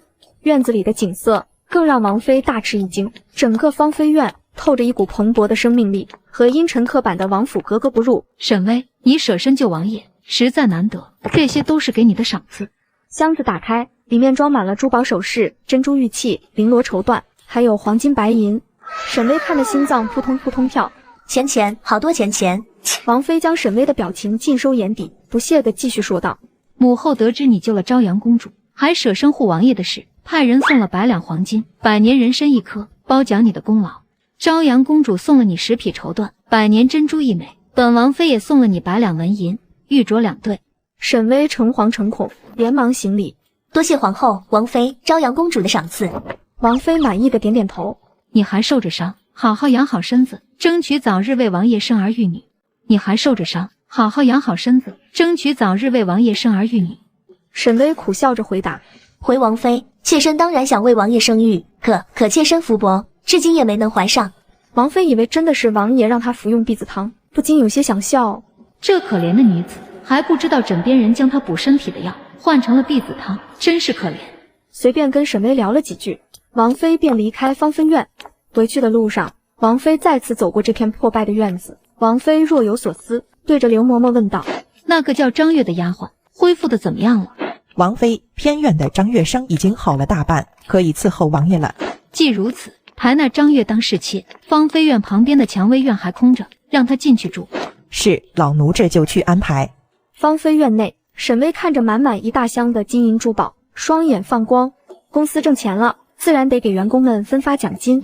沈巍集团的几名忠实员工此刻脸上也是挂满笑容，每次沈巍得到什么奖赏，他们都能得到分红，跟着沈巍混，前途无量。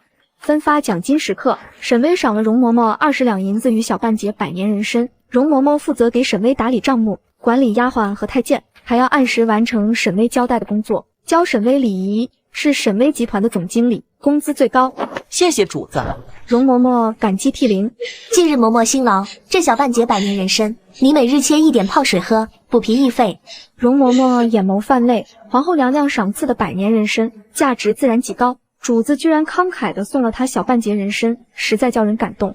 彩萍、彩莲，你们每人奖励15两银子。另外，你们身上的衣服有些旧了，等会从库房里各自挑1匹布料。夏天到了，该做身新衣裳了。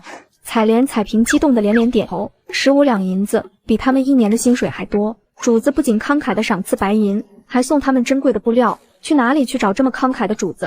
至于吉祥和德顺，这2个小太监话少，办事很勤快。沈巍的院子能在短时间翻修成功，离不开2个勤劳的小太监。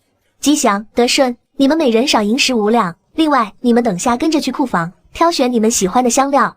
太监因为净身过，身上总弥漫着淡淡的骚味，所以喜欢用香料遮掩臭味。但好香料价格昂贵，他们微薄的月银根本买不起。沈巍的赏赐恰到好处。好了，你们下去忙吧。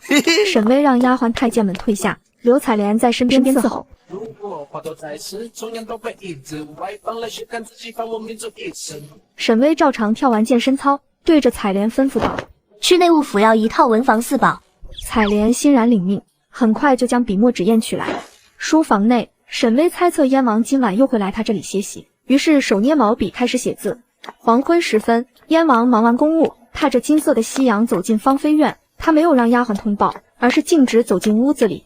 入目是沈巍坐在桌子上写字的画面。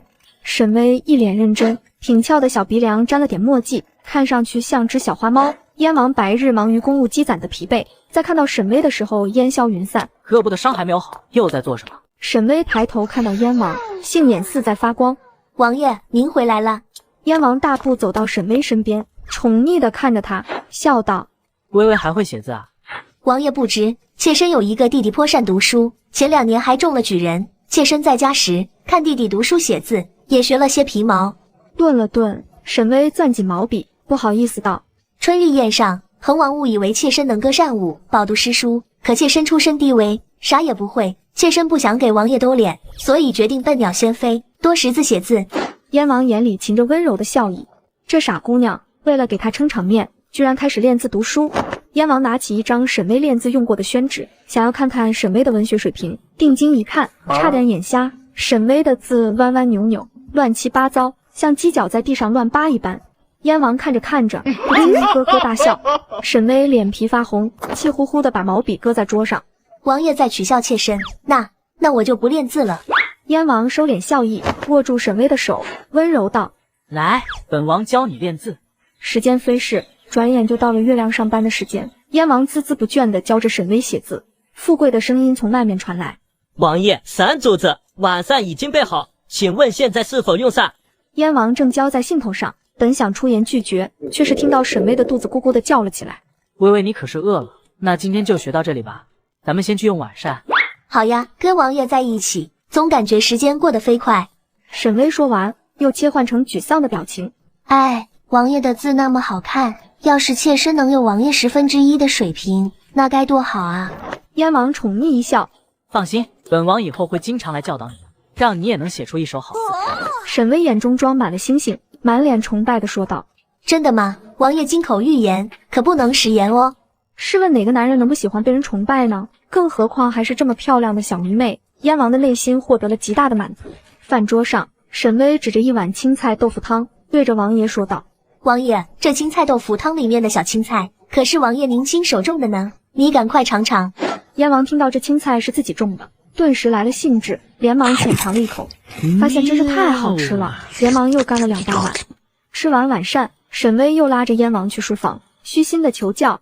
彩萍跟彩莲在门外候着，刚开始还安安静静的，可到了后面，里面慢慢传出来让人面红耳赤的声音：“这王爷跟沈主子真会玩。”第2天，沈巍换好衣服继续健身，完事后，沈巍洗漱好，继续在凉亭小憩：“主子，奴婢看到书房的纸墨所剩不多了，需要奴婢再去内务府要一些吗？”“好啊，你过去说是王爷要用的，要点好的。”“沈主子放心，奴婢懂得。”“沈主子，奴婢记得您以前写的字好像没现在这么难看吧？”“嘿嘿，那是自然，我是故意写这么丑的。要想留住王爷，光靠一个小小的菜园子可不够，让王爷教我写字，就跟种菜一样，能体验到养成系的快乐。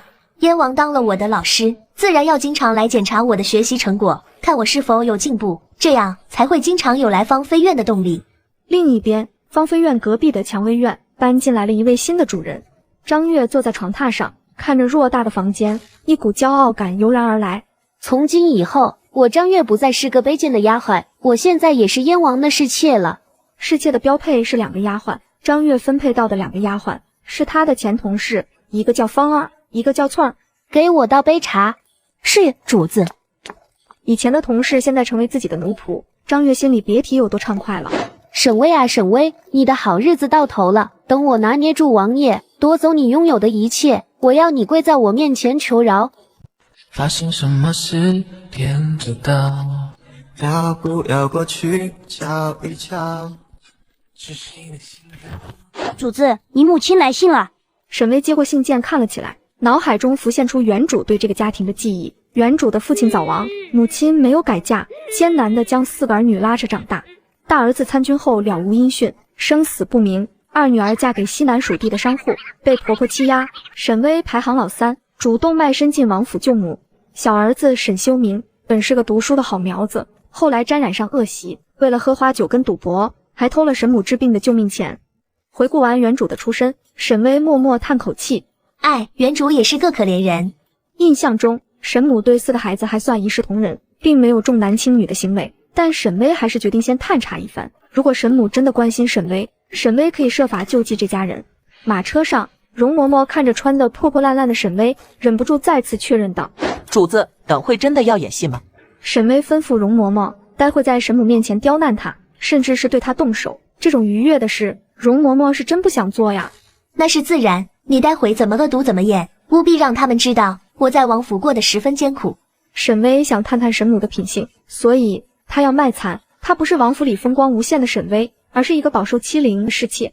到家，沈巍看到记忆中的沈母，开口道：“娘亲。”沈母听到沈巍的声音，一脸惊喜：“三丫头，我的三丫头。”沈母领着沈巍坐好，看到他嘴角乌青，太阳穴红肿，眼睛泛红，沈母心如刀割，声音颤抖地问道：“三丫头，你受了好多，你这一身伤，是王府里面有人欺负你吗？”沈母将手伸进怀中，掏了掏，拿出一锭银子。三丫头，娘专门找了乡亲们借了10两银子来给你赎身，跟娘回家，咱们不当丫鬟受苦。看到这10两银子，沈巍心里的疑惑很快打消。这10两银子对于原主这户穷苦人家来说，无疑是天文数字。他舍得拿出这笔钱为他赎身，足以证明沈母的爱了。不过沈巍却是低下头。娘，可女儿已经无法离开王府了，我成了王爷的侍妾。沈母目瞪口呆，她还不知道沈巍当了王府侍妾，但沈母知道当妾是没有好下场的。沈母心如刀绞，她慌乱的眼泪直流。那可咋办才好啊？我去给王爷王妃磕头，求他们把你放出王府。话音刚落，屋外传来一道惊喜的声音：“什么？三姐，你当了王爷的侍妾？”刚输完钱的沈修明回来了，他刚进门就听到沈巍当妾的消息，脸上掩盖不住的惊喜。三姐，你当妾好啊，我不就成了燕王的亲家弟弟？那我以后岂不是可以在燕京横着走了？可当他看到沈巍身上破旧的衣服，脸上没消散的淤青时，不由得怔住了。沈巍窘迫地掏出钱袋子，递给沈修明，眼里含着热泪：“姐姐只剩下1两银子了，剩下的银钱都被嬷嬷抢走。不过弟弟你放心，姐姐一定会努力活着，给你赚钱。我弟弟是举人，终有一日会春为重举。”说着，沈巍把钱往沈修明手里塞，眼里充满关怀。沈修明握住沈巍递来的钱，忽然觉得好烫手。沈修明还没来得及说什么，只听到身后传来一道冷厉的声音：“沈氏，探亲时间结束了，现在随我回王府。今日你还有200件衣服没有洗，别想偷懒。”沈巍眼泪簌簌，扑通跪在地上，一把鼻涕一把泪哭诉：“嬷嬷，我许久未见娘和弟弟，您行好，让我多和他们聊聊。”容嬷嬷眼皮抽了抽：“主子贵奴才，您真是要了老奴的命啊！要不是他在此之前做足了心理准备，这会肯定得被吓晕倒过去。”容嬷嬷努力维持冷酷的表情，扮演一个歹毒阴狠的王府嬷嬷。“你是王爷的妾，虽不得宠，但绝不可私下见外男。”“这不是外男，是我弟弟，他满腹才华，将来肯定会高中状元。”容嬷嬷没忍住，扑哧笑出声。她用一种嫌弃又鄙夷的眼神打量脸色苍白的沈修明。“就他一个好赌好色的废物，连王府最下等的奴才都不如的玩意，还想当状元，想屁吃呢！沈氏，就你这个好赌好色的废物弟弟，还想当状元，想屁吃呢！”沈修明气得脸色发红：“你这老刁妇，老子撕烂你的嘴！”“弟弟，听话，不要冒犯容嬷嬷。”沈修明满肚子火气，努力克制自己的冲动。他知道，如果自己对容嬷嬷动手，三姐在王府的日子只会更难熬。容嬷嬷眼神更加鄙夷，阴阳怪气道：“刚好王府缺一个到夜星的小厮，你这个弟弟年轻，挺适合到夜星。”沈修明的脸火辣辣的痛，他好歹也是个举人，怎能去到夜乡？王府这帮狗仗人势的奴才。“嬷嬷，我弟弟3岁识字，4岁背文，5岁入私塾，他将来一定会有出息的。”“就他！”容嬷嬷鄙夷的摇摇头。“沈氏，走吧，若是迟迟不回王府，你又得挨板子。”沈巍害怕的瑟瑟发抖，对着沈母说道：“娘，您凑的10两银子就留给弟弟娶媳妇儿，女儿不孝，来生再侍奉娘亲。”沈母眼泪大颗大颗落下来。容嬷嬷等得不耐烦，粗暴地扯住沈巍的衣领，蛮横地把沈巍拉走：“弟弟，好好照顾娘亲。”看到姐姐像垃圾一般被拖了出去，沈修明心疼不已，连忙追了过去，跑到容嬷嬷面前拦住了她：“还敢追出来，吉祥得顺，给我教训一下他！”两个小太监皱眉，恶声恶气道：“竟敢冲撞嬷嬷，活得不耐烦了！”沈修明眼看两个太监越走越近，急忙道：“我好歹是举人，你们敢动我？就你，呸！你算什么东西？你要是状元郎，老子还高看你一眼。一个破举人也好意思在老子面前炫耀，得顺，一起上！”“住手！你们住手！不要再打了！你们不要再打了！”沈巍嘴上劝着，心里却是在想：给老娘用力打！偷娘亲的就面前赌博，害得姐姐卖身为奴，这种不孝的男人必须狠狠的打！教训完沈修明，吉祥不屑地说道：“你姐姐不过是王府最低等的侍妾，王府里人人都能欺负她，你算个什么东西？给老子提鞋都不配！”吉祥骂完，跟德顺一起驾着马车扬长而去。就小，你们这个小不要再打了，你们不要再打了！沈巍嘴上劝着，心里却是在想：给老娘用力打！偷娘亲的就面前赌博，害得姐姐卖身为奴，这种不孝的男人必须狠狠的打！教训完沈修明，吉祥不屑地说道：“你姐姐不过是王府最低等的侍妾，王府里人人都能欺负她，你算个什么东西？给老子提鞋都不配！”吉祥骂完，跟德顺一起驾着马车扬长而去。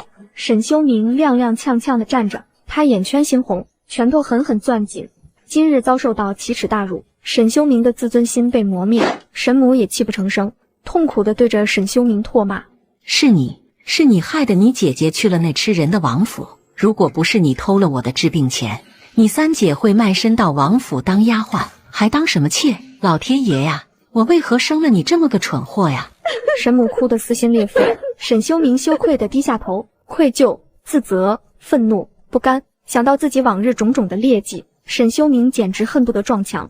沈修明扑通跪在沈母面前，举起手发誓：“娘，孩儿知道错了，孩儿这就用功读书，明年春闱高中，救三姐于水火。”沈修明决定努力读书，将来春闱重榜走进官场，他要扛起家族兴旺的重担，他要成为沈巍的靠山，待他高中。王府里那些狗眼看人低的奴才绝对不敢再欺负沈巍。芳菲院内，容嬷嬷、吉祥和德顺跪在沈巍面前请罪，他们扮演恶人，冒犯了沈巍。沈巍却是笑了笑，让他们起身，并夸赞道：“不用请罪，你三个今天表现得很好。嬷嬷，你跟吉祥、德顺每人赏银1两，不过切记此事莫要宣扬。”三人听到沈主子非但不怪罪，还有赏，顿时笑得合不拢嘴。对了，吉祥、德顺，你记住我家的地址了吧？以后你们要是出去深路的话，就去打我弟弟一顿，心情不好了也可以去打他一顿。初一十五，逢年过节，吃饱了没事做，也过去打他一顿。吉祥、德顺连连点头。嬷嬷，老奴在。吉祥、德顺每打5次，赏银1两。是，老奴记住了。对了，你们打的时候记得避开要害，直痛皮肉，不伤身体，懂吗？奴才记住了。在王府，出身卑微的侍妾最高只能升职到庶妃，如果要升职到侧妃，就必须要有家世背景。所以沈巍才想要敦促他的神童弟弟好好学习，只要将来他的弟弟能当官，哪怕是当个芝麻绿豆般的小官，他才有晋升为侧妃的资格。为了姐姐的未来，我的弟弟优，你可得加把劲了。主子，今晚王爷去了隔壁的蔷薇院，听说燕王本来是打算来芳菲院，但王妃说您受伤还未痊愈，需要好生休养，于是燕王就改了主意，去了张月那里。但这样也好，毕竟这狗男人猛的一批，天天来，老娘可吃不消。嘀咕完，沈巍突然扑哧一笑，彩萍看得一脸困惑：“主子，您笑什么呀？”“没什么，就是今晚呀，有人要遭老罪了。”这个女人太扫兴了。王爷没来时翘首以盼，可王爷真的来了，又忐忑不安，浑身颤抖，气得王爷没了一丝兴致，拂袖而去。抖得这么厉害，本王是什么洪水猛兽吗？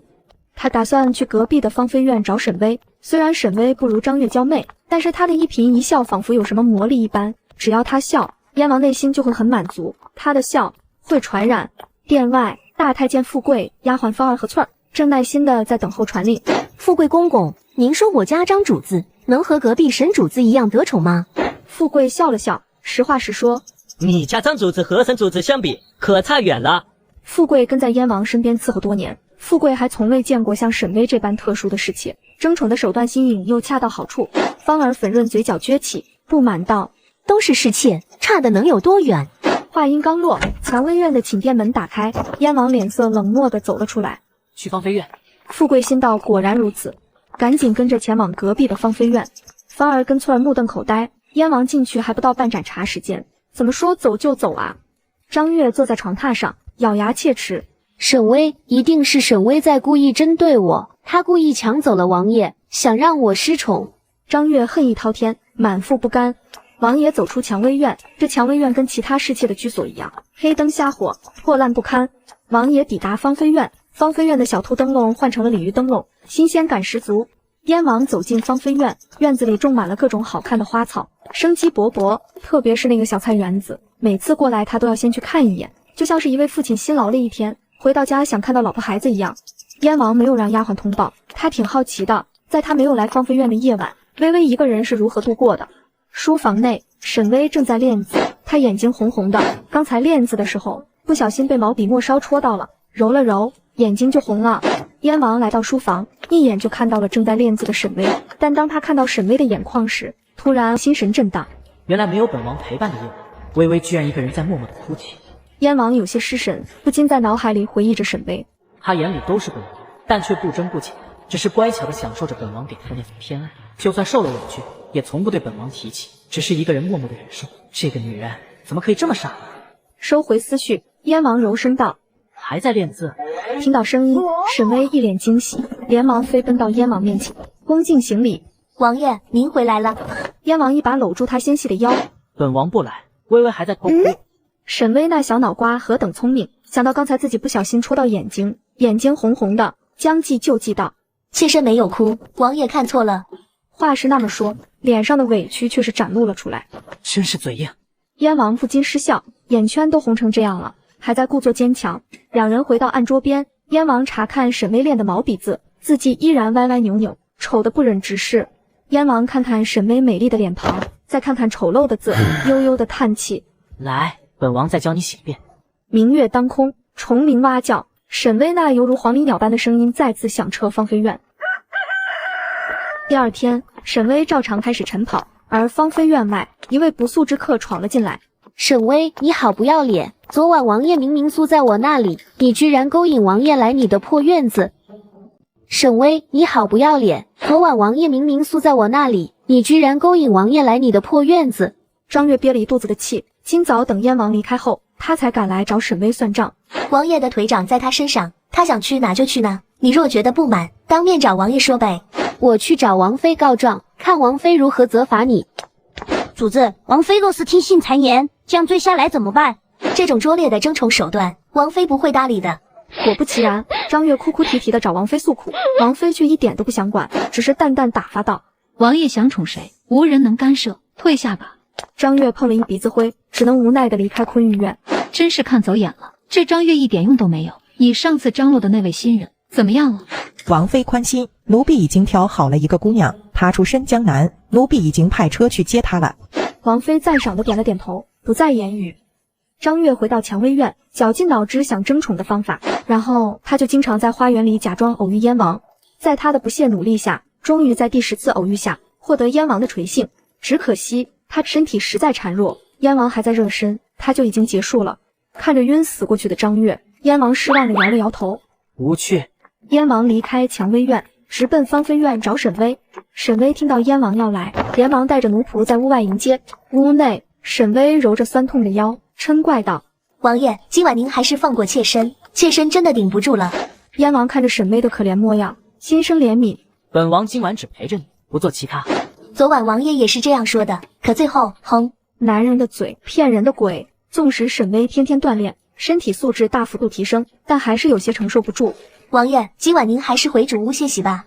燕王心里略有不满，沈巍察言观色，自然知道燕王的不悦，随即撒娇道：“王爷，妾身今日特意为您做了2个艾草绒枕，2个香囊，送给王爷安眠。”采莲和彩萍上前，手里捧着2个柔软的艾草枕头，2个精巧的小香囊。王爷，今日主子刚起床，就一直在为您缝制这填充了艾草的枕头跟香囊。奴婢劝主子休息一会，主子却说现在天热，蚊虫多，早点缝制好，王爷能早点避免被蚊虫叮咬。燕王看着那2只艾草绒枕跟香囊，心脏泛着暖意。他还是第一次收到女子送他的枕头，怪不得微微今日一直拒绝本王，原来是累得不行了。微微你好生歇歇，等本王忙完公事再来看你。送走燕王，沈巍长舒一口气，回到卧室里继续跳操，提升身体素质，增强体力。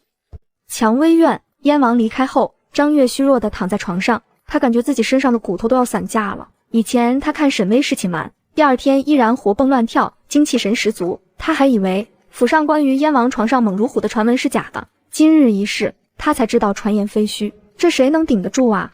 不对，沈巍能承受住，可是他凭什么啊？张月开始怀疑人生。恭喜主子，贺喜主子！奴婢在门口偷偷盯着王爷进了那芳菲院后，没过一会又出来了，回了主屋歇息。想来是王爷对芳菲院的那位也已失去了兴趣。张月松了口气，眼里划过一丝得意。看来王爷的心已经不在沈巍那里了。第二天，燕王启程前往太子东宫议事，路上他想到沈巍的伤。之前给芳菲院送去的消肿药效果不好，你去宫里找太医，让他们调配上好的活血化瘀药，给芳菲院送去。奴才遵旨，奴才都敢问一句，之前给三主子的消肿金疮药还剩的14瓶，是否要全部丢弃？燕王想了想，觉得那些药扔了实在可惜，又想到昨晚蔷薇院的张月，不用扔，全给蔷薇院送去。好的，奴才记下了。芳菲院，富贵将太医院调配好的高档金疮药送到。沈巍给采莲使了个眼色，采莲心领神会，连忙将小包昂贵的香料递给富贵。富贵闻了闻，那可是上好的西域香料，能够完美遮掩身上的味道，哪怕是皇宫里的公公，也不一定能有机会用上。富贵感动不已，又多说了几句。三主子，您这药可是王爷吩咐太医院亲自调配的，虽只有1小瓶，但药效极佳，可见王爷对您有多上心。沈巍微笑的点头，还劳烦富贵公公替妾身多谢王爷美意。三主子客气。离开凉亭，富贵转身去看他种的菜。他当初种的黄瓜苗已经长大，结了5、6个大大小小的黄瓜，其中有一个黄瓜长得圆鼓鼓、胖乎乎。富贵迫不及待地摘下这根黄瓜，打算中午尝尝味儿。这是他亲手摘的黄瓜，味道肯定很好。离开芳菲院，富贵抱着这根黄瓜直奔蔷薇院，将14瓶消肿金疮药交给张月，说这是燕王的意思，让张月好好养身子。张月喜不自胜，王爷也太慷慨了，居然送了整整14瓶金疮药。公公，今晚王爷还来我这里吗？王爷这几日忙于公务，怕是不得空闲，张主子还是好好养伤。张月连连感谢，他本想给富贵一点赏钱，可月银还没发下来，实在囊中羞涩。可如果不给，万一被富贵总管穿小鞋可就不好了。张月的目光落到富贵手上，看到一个硕大饱满的黄瓜，张月心里发笑，这沈巍也太抠门了，居然就送富贵总管一条破黄瓜，传出去也不怕被人笑话。想了想，张月拿出1瓶金疮药送到富贵的手里。公公，我这里没什么好东西，这瓶金疮药送给公公，至少比这丑兮兮的黄瓜有价值。富贵脸上表情僵住，他亲手种的黄瓜硕大饱满，哪里丑了？富贵心里一阵火，面不改色离开蔷薇院。经过王府花园的水畔时，富贵随手把那瓶消肿金疮药扔进水里，抱着他心爱的黄瓜朝厨房走去。蔷薇院，你们2个去给我散布消息，就说王爷昨晚宿在我的蔷薇院。芳菲院的沈巍不甘心，在门口等着王爷，想勾王爷留宿，但王爷没有搭理他，并且王爷赏赐了我14瓶药，只给了沈巍1瓶。是主子。坤玉院，王妃正在检查2个儿子的课业，刘嬷嬷在一旁讲述外面关于沈巍和张月的风声。争来争去一场空。刘嬷嬷，你说张月能得宠多久？张月乃商户之女，虽家世败落，但好歹懂礼节，读过诗书，运气好，也许能得王爷1、2个月的青睐。行吧，但愿那张月能争气点，怀上孩子，这样我倒也不介意送她1台车。至于那沈巍，往后余生都将困在四四方方的院子里，孤独终生，跟我作对，这就是他的下场。芳菲院，沈巍脸上敷着美容面膜，悠闲的小气。主子，外面都在传说蔷薇院那边更得王爷宠爱呢。彩萍很生气，这帮人都眼瞎的吗？真的假不了，假的也真不了，没必要放在心上。彩萍，你去通知夏柔嬷嬷，让她取1吊钱到我家，将这1吊钱交给我母亲和弟弟，怎么说怎么做，一切照旧。遵命，奴婢这就去告诉嬷嬷。沈巍，你看我给你带什么好东西了？沈巍妹妹，你这院子也太偏了，我走了好一会儿，脚都走痛了。沈巍还挺喜欢这个胖乎乎的侧妃，天真爱吃，没什么心机。侧妃，您今日前来有事吗？不要叫侧妃，都生分，你可以叫我猫玉，我怕你心情不好，给你带了红烧肘子。多谢姐姐好意，不过我心情很好。失宠没关系，自己活得开心就好。王爷的爱太难求了，你还不如和我一起吃肘子呢。原来他是以为我失宠了，所以特意前来看望，倒是个很善良的人儿。礼尚往来，沈巍让采莲端出他独家配方制作的糕点，招待张妙玉。这么好吃的糕点，张妙玉还是第一次吃到，只见她一口一个，吃得不亦乐乎。沈巍老家，沈母看着不成器的沈修明直掉眼泪。那天沈修明被教训了一顿之后，发愤图强了几天，可仅仅几天他就懈怠了。这2日不再早起读书，还总想着出去赌钱。沈母颇为失望，打也打过，骂也骂过，可江山易改，本性真的难移。婶子，我来收布了。说话的是收购布料的女上，沈母织好的布都是由她上门收购。婶子，昨天我去燕王府送布，听王府的丫鬟说，那燕王最近又宠上一个新侍妾。这燕王府后宅的女人，哎，过得真是惨，失宠的侍妾和通房丫鬟，过得连下人都不如，穿的还是最差的布料。前几个月，有个侍妾不堪痛苦，挑水自尽。沈母心如刀绞，她的3丫头也是王府后宅痛苦的侍妾之一。沈修明神情复杂，3姐姐从小待她极好，明明自己也是个小馋丫头，但每次有好吃的都会优先给她吃。想到最近自己懈怠的种种，不由得心虚愧疚。女商走后不久，容嬷嬷大摇大摆地走了进来，她将一吊钱丢到地上，铜钱哗啦啦散了一地。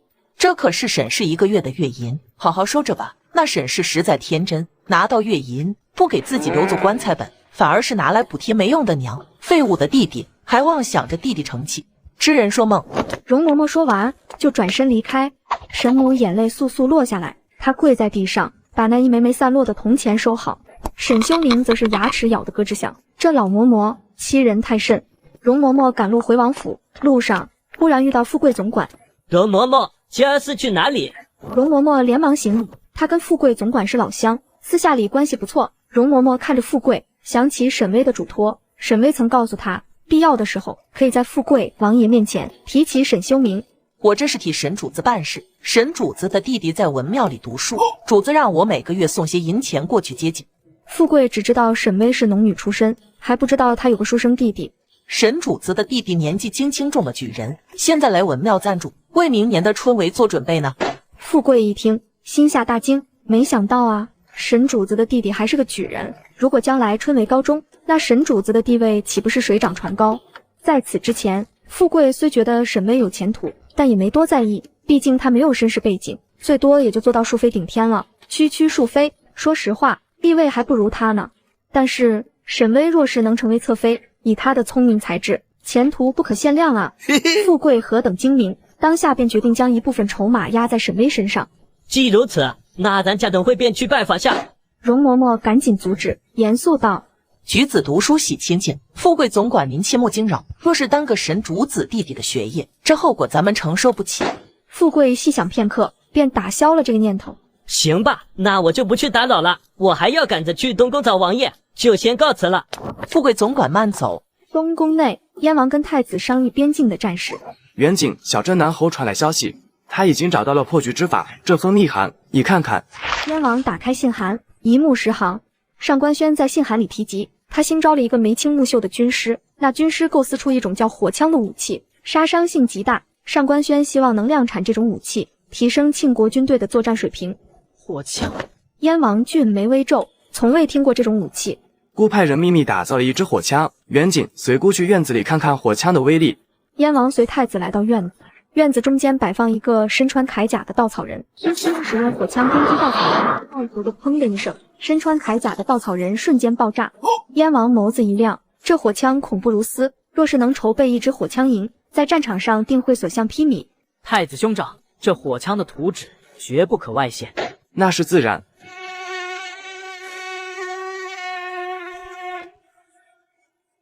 这烦人的蚊子，借我一试吧，我要让蚊虫叮咬。嘿嘿，兄长，我没有被蚊子叮咬。奇了怪了，这蚊子还认人不成，只咬菇不咬你。燕王嘚瑟地展示着沈巍制作的香囊。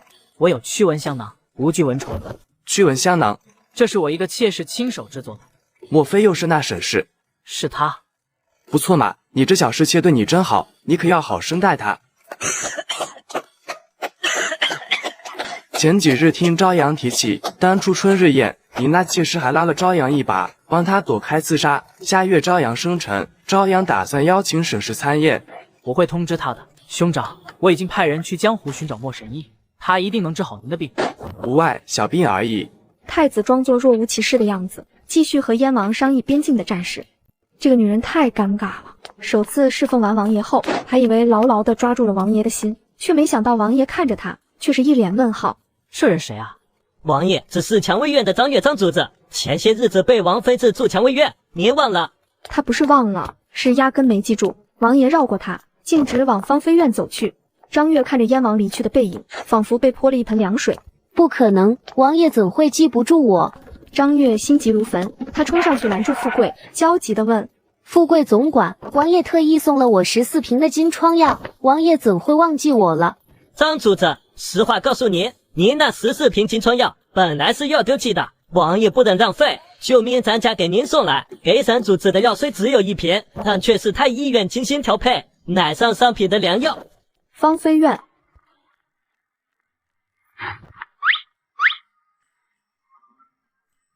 哟吼，王爷来了！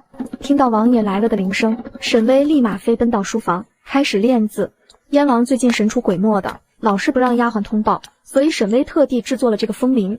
只要丫鬟有节奏的拉响这个风铃，他就知道是王爷来了。本王不在的日子，微微没有疏于练字，不错。王爷您回来了，妾身给王爷请安。沈巍上下打量着燕王，关切地说：王爷用过晚膳了吗？王爷您这几日公务繁忙，妾身看您都瘦了。等池塘里的莲子成熟，妾身命人煲莲子排骨汤，给王爷补补身子。燕王听着甚是感动。两人回到书桌前，燕王拿起宣纸，检查沈巍的书法，字虽然还是很丑，但明显可以看到进步。老师，学生的字怎么样？是不是有进步了？妾身每日都练字，立志要成为书法大家，不给王爷丢脸。不错，沈同学的书法小有进步，来，让为师给你再指导指导。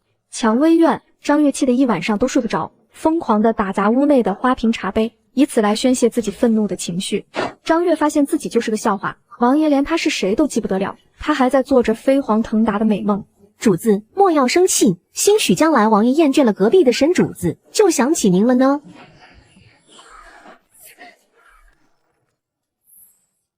滚出去，都给我滚出去！芳儿收敛住眼底一闪而逝的恨意，低头退出寝殿。张月蜷缩在床上，看着满目的疮痍，看着昏暗的屋子，整个蔷薇院空寂得像个坟墓。他开始后悔了，他根本不是争宠的料，为何要羡慕沈巍？他能预感到自己的未来会跟王府后宅其他孤苦的侍妾一样，住在这坟墓一样的笼子里，一点点被消磨生命，变成行尸走肉。可是这世上哪有后悔药？张月知道自己已经没法回头了。芳儿，主子，奴才在，想办法把这包药倒进芳菲院的水缸里。奴婢不敢，求主子放过奴婢。你不过是个奴才，居然敢不听主人的话，你办得隐秘些，谁知道是你做的？听话，不然我画花你的脸。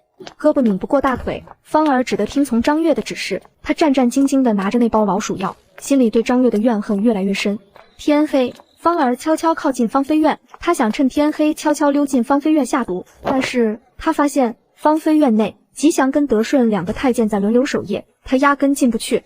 芳儿等了好久，脚踝和手腕被蚊子叮了全是红肿，依然没找到空隙溜进院子。没办法，她只能改变主意，打算清晨再想办法。这个丫鬟太可怜了，被主子强迫到芳菲院下毒，在院外喂了一晚上蚊子没找到机会，第二天又想在水桶中下毒，却是被人发现了。芳儿妹妹，不要靠近木桶。吉祥哥哥，我只是看看。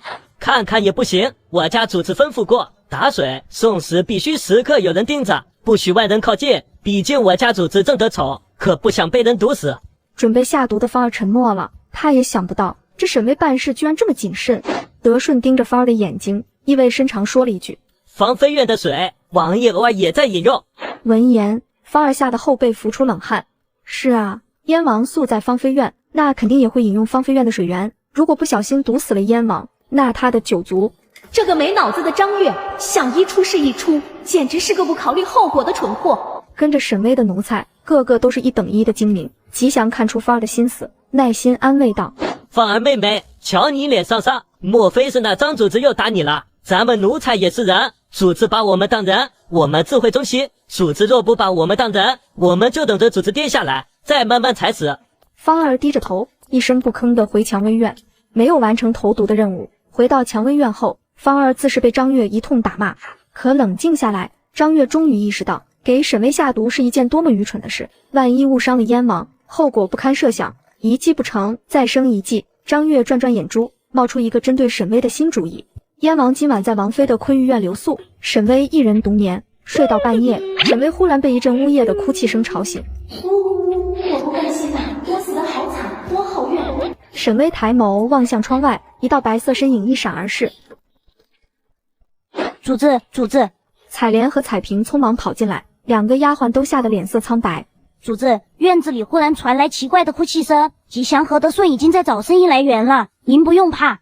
彩莲慌张地说完，却是发现沈巍清丽秀美的脸庞上并没有丝毫的畏惧，只有被惊扰了美梦的怒意。主子，听说芳妃院以前住的侍妾私宠后投水自尽，虽然那已经是3、4年前的事了，可会不会……沈巍闻言面无表情。钱是他创办公司的资金，一部分是来自殡仪馆的工资，不做亏心事，何惧鬼敲门？主子，刚才吉祥和德顺在院子外找了一圈，在院墙发现绳索攀爬的痕迹，闹鬼的事应该是隔壁蔷薇院干的。主子，明日王爷前来，咱们一定要向王爷揭发蔷薇院的劣迹，半夜装神弄鬼，不安好心。只是告状的话，收益太小了。嘿嘿，咱们的院子有点小，我想换个大点的院子住。这个女人因为嫉妒同事得宠，每天都让丫鬟装神弄鬼去吓唬她。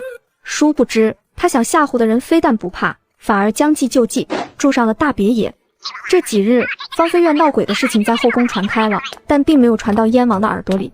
但是他来沈巍这里留宿时，却发现沈巍脸色一天比一天苍白，整个人像是受惊的小鹿似的。晚上睡觉时也变得更加粘人，一定要躲在他怀里才愿意入睡，甚至是练字时也经常走神，频频写错字。燕王带着不解离开芳妃院，路上他对富贵吩咐道：去查查芳妃院最近出什么事了。王爷，其实这段日子芳妃院在闹鬼，王爷在的时候芳妃院风平浪静，王爷离开后哪怕是白日也会有古怪的事发生，沈主子怕惊扰王爷，一直隐瞒此事。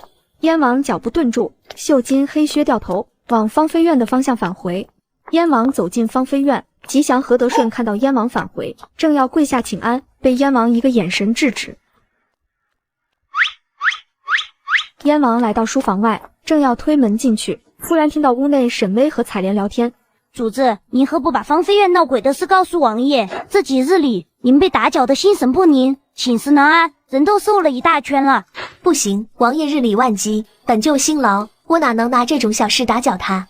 这芳妃院以前住过的侍妾投水自尽，兴许是怨气未消，看主子您得宠，故意来叨扰，改日奴婢偷偷去寺庙里讨个驱鬼符也好，但愿寺庙的符有效。彩莲，你去取2段皮革来。我今早发现王爷的靴子面儿破了一点，我想给王爷做一双新鞋。主子，您总是这般关注王爷，事事都为他考量。王爷是我的夫君，是我心上人，能够得到王爷的爱已是上苍庇佑，我自然要竭尽所能对王爷好。燕王俊逸脸庞情绪复杂，有感动，有怜爱，还有一丝暗暗的欢喜愉悦。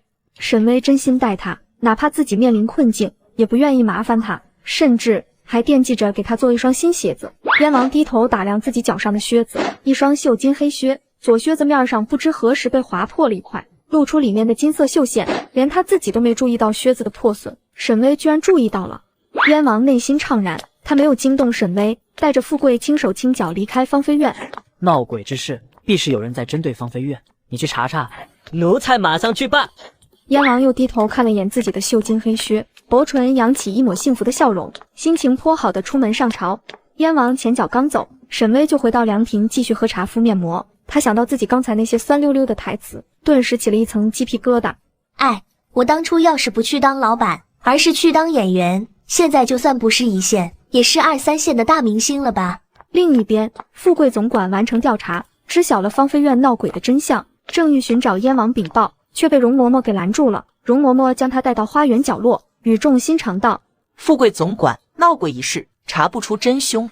富贵扬起眉毛，没好气道：谁说查不到真凶？分明就是那蔷薇院在搞鬼。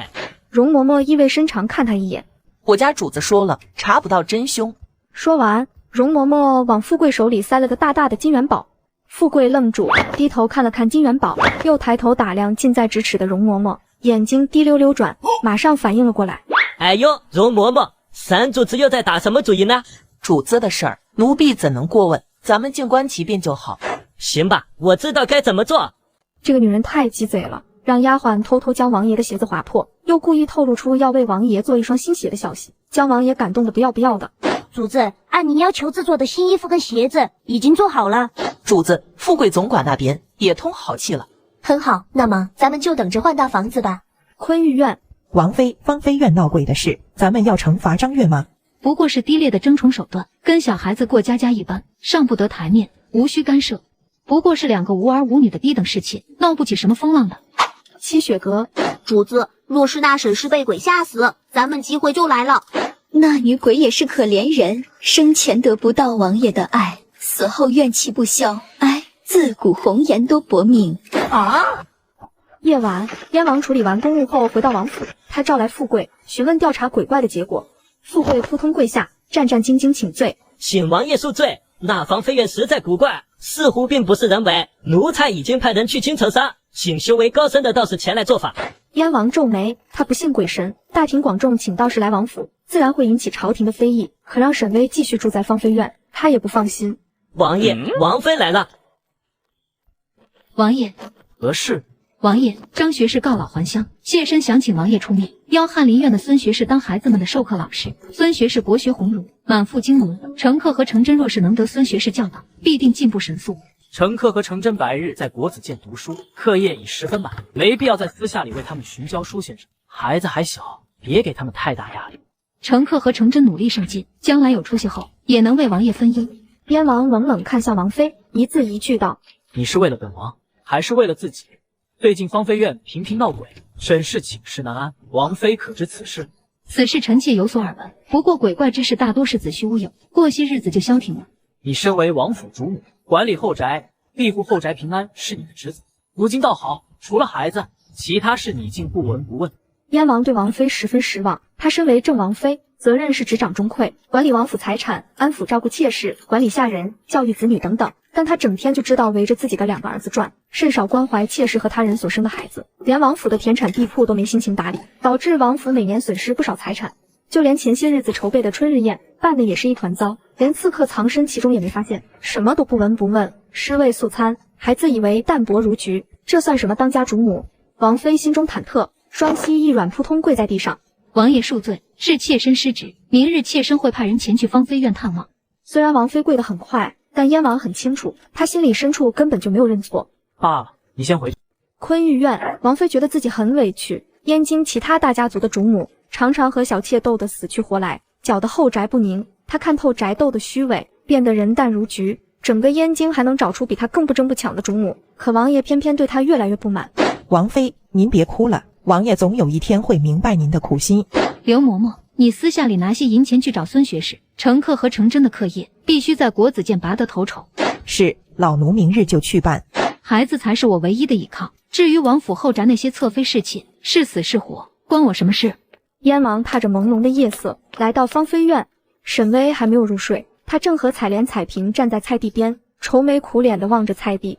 听见身旁传来的脚步声，沈巍勉强打起精神问候：王爷，您回来了。燕王看他苍白瘦削的小脸，心里一阵怜惜。燕王握住沈巍的手，他的手心冰冰冷冷，身子弱，温暖的手也凉了。微微在菜地边看什么？王爷，咱们种的菜不知为何全部蔫了。燕王惊愕，目光落到那片菜地，原本绿油油的菜地，菜苗全部东倒西歪，看得他十分心疼。这些蔬果都是他当初亲手种下的，如今竟全被毁了。燕王万分恼火，真想找个倭寇砍他999刀发泄下怒意。王爷恕罪，妾身每日悉心照料这片菜地，没想到竟发生这样的事。还有池塘边的水蟹，下午也莫名其妙倒了。沈巍眼圈泛红，杏眼泛着朦胧闪烁的泪光，模样十分招人可怜。王爷，外面风凉，妾身煮了您爱喝的红枣茶，咱们进屋喝吧。两人来到卧室，燕王一眼就看到衣架上挂着一套崭新的衣服，而在一旁的桌子上还有一双崭新的靴子。王爷，今天早上妾身发现您的靴子旧了，于是就为您做了一双新靴子，您快试试看看合不合脚，不合脚的话，妾身现在就为您改改。燕王在沈巍的侍奉下换上了新衣服，穿上了新靴子。就当燕王还满脸欣喜地欣赏他的新鞋时，一道簌簌的风声从屋外传来。本来是很普通的夜风声，沈巍却像是受惊的蚂蚱，瑟缩在燕王的怀里。娇弱身躯微微发抖。燕王看着怀中的人儿，明明怕得要死，可为了不让他担心，却始终只字未提，一个人默默忍下所有。富贵，奴才在，王爷有什么吩咐？你派人连夜将琉璃阁收拾好，明日再派些人来芳菲院，听从沈巍的指示搬家。搬家？琉璃阁那是庶妃才有资格居住的院子。芳菲院太偏，你搬到琉璃阁，距离本王也近些。多谢王爷厚爱，可妾身地位低微，如此实在不妥。芳菲院素雅清静，妾身住得很快乐。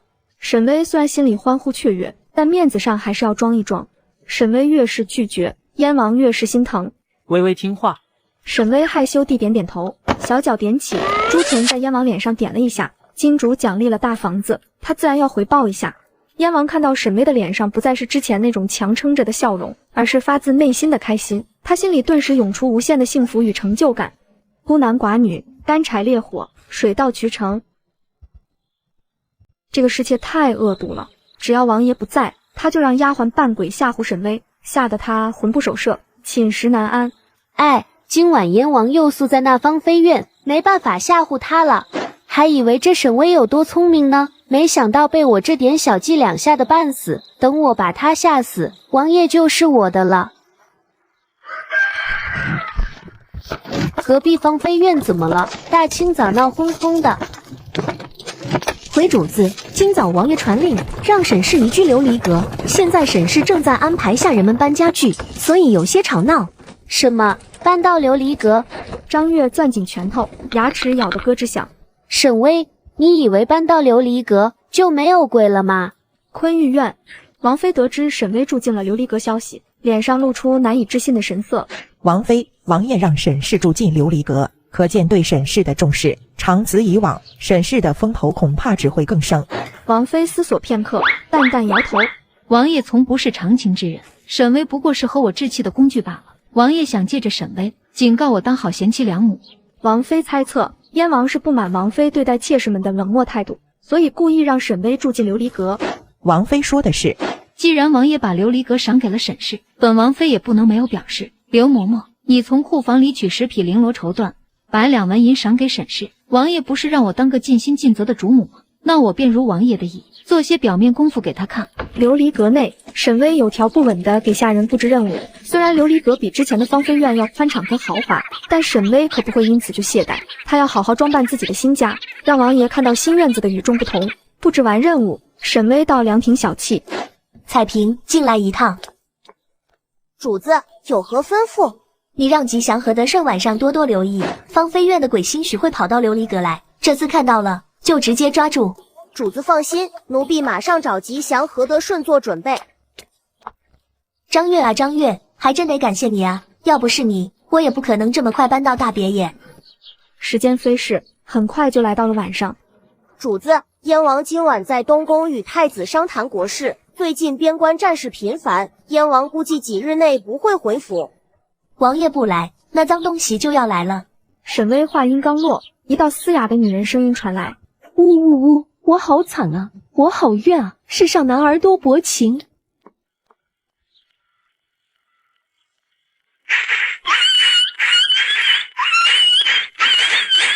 不多时，吉祥和德顺拖着女鬼走了进来。主子，鬼已经抓住了。吉祥一把扯开白布，方儿那张苍白的小脸便展露出来。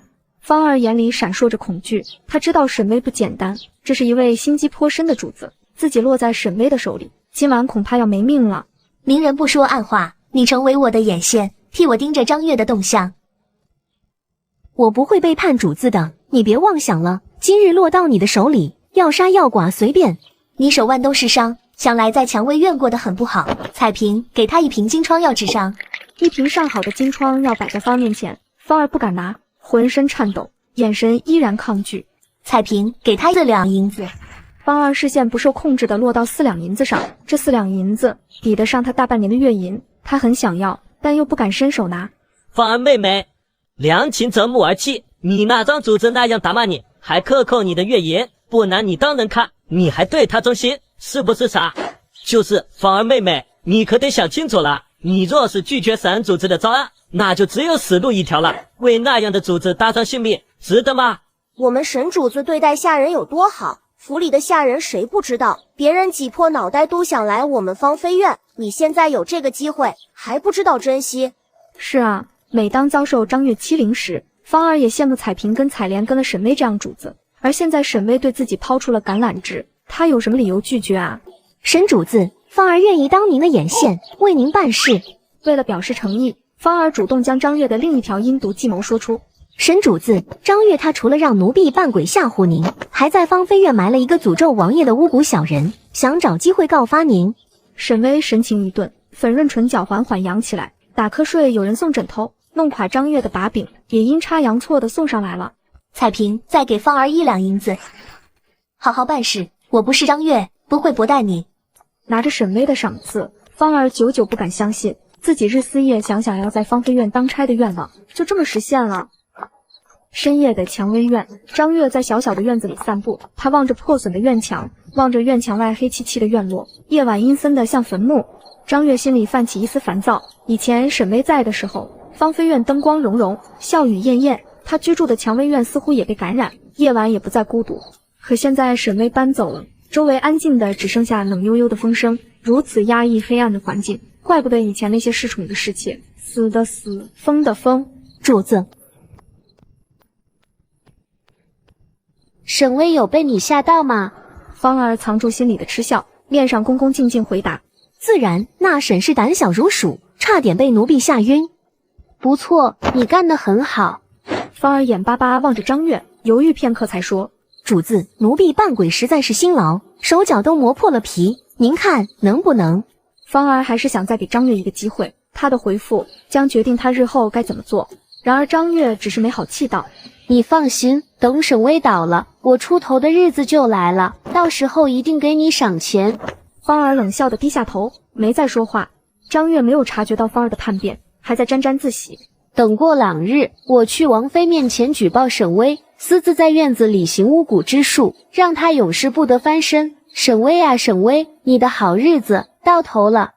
这个女人太狠毒了，将一个诅咒王爷的巫蛊小人埋在同事的院子内，接着又到主掌王府后宫的王妃那举报他。张月，你说那沈是在树下埋了一个诅咒王爷的巫蛊小人，此事可当真？回王妃，此事千真万确，妾身是亲眼所见，绝无半点虚假。刘嬷嬷，传沈氏过来。是。不多时，沈巍来到了坤玉院，给王妃请安，给各位侧妃姐姐请安。王妃轻抿一口清茶，淡淡对张月说道：张氏，把你在芳菲院看见的东西再说一遍。回王妃，妾身今晨觉得烦闷，于是便去无人居住的芳菲院散心，谁料走到一棵桃树下，瞧见那桃树下有个土堆，妾身顿时心生好奇，于是就翻开土堆，谁知却是挖到一个盒子，而盒子里面竟然装着一个木头小人，小人上还有诅咒王爷的恶毒之言。妾身心里畏惧，这分明是诅咒人的巫蛊之术。芳菲院之前是沈巍居住，这东西10有8九是他埋的，妾身不敢隐瞒，只能来找王妃求助。沈巍听完俏脸瞬间苍白，他死死咬住粉润唇角，慌乱的摇头：不可能，我住的芳菲院绝不可能有那种东西。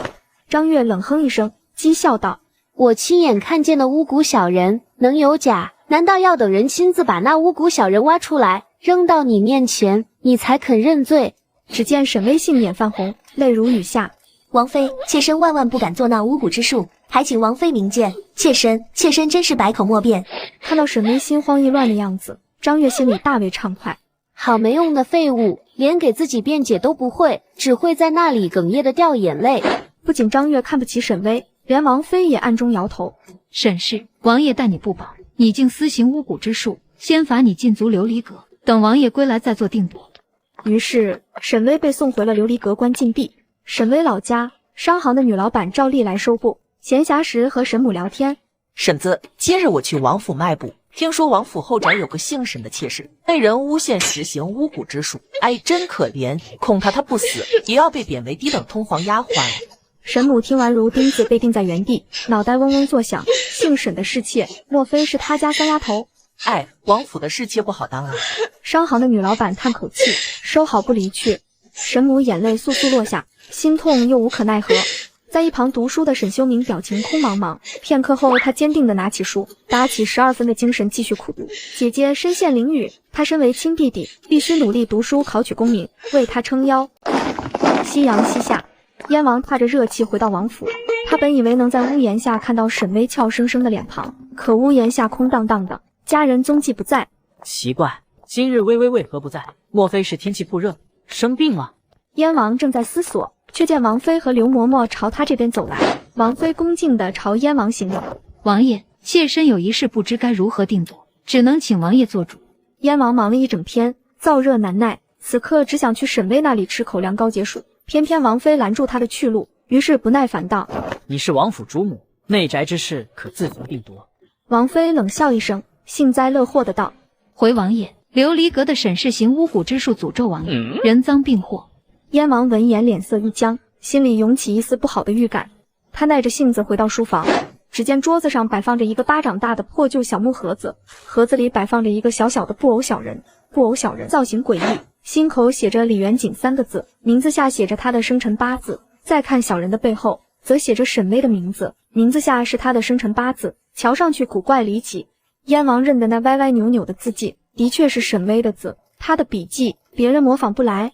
回王爷，妾身偶然发现这只木头人，甚是担忧王爷的安危，不敢隐瞒，才向王妃揭穿沈巍的恶行。他仰起头，眼巴巴地望着燕王，希望燕王能记住他的脸。张悦相信，凭借自己清丽脱俗的外貌，他很快能获得燕王的专宠。可当他看到燕王手里的布偶小人时，神情确实一怔，这布偶小人好像和他放进盒子里的不太一样。燕王看着布偶小人，俊脸发寒，只觉得心脏闷闷的痛。他对待沈巍不薄，该有的赏赐应有尽有。当他遭遇闹鬼风波，他第一时间就给他换了个大宅子。可是这女人竟私下诅咒他，难道这个女人一直在欺骗他？他之前表现出来的深情厚爱，全都是伪装。去琉璃阁。燕王脸色阴沉，薄唇抿成一条冰冷的直线，大步朝琉璃阁的方向走去。张悦目送燕王离去的高大背影，暗中松了口气，随即沾沾自喜。属于我张悦的圣宠日子终于要来了。琉璃阁内，沈巍正在练习书法，然而一道沉闷的脚步声传来，只见燕王满脸怒意的越走越近。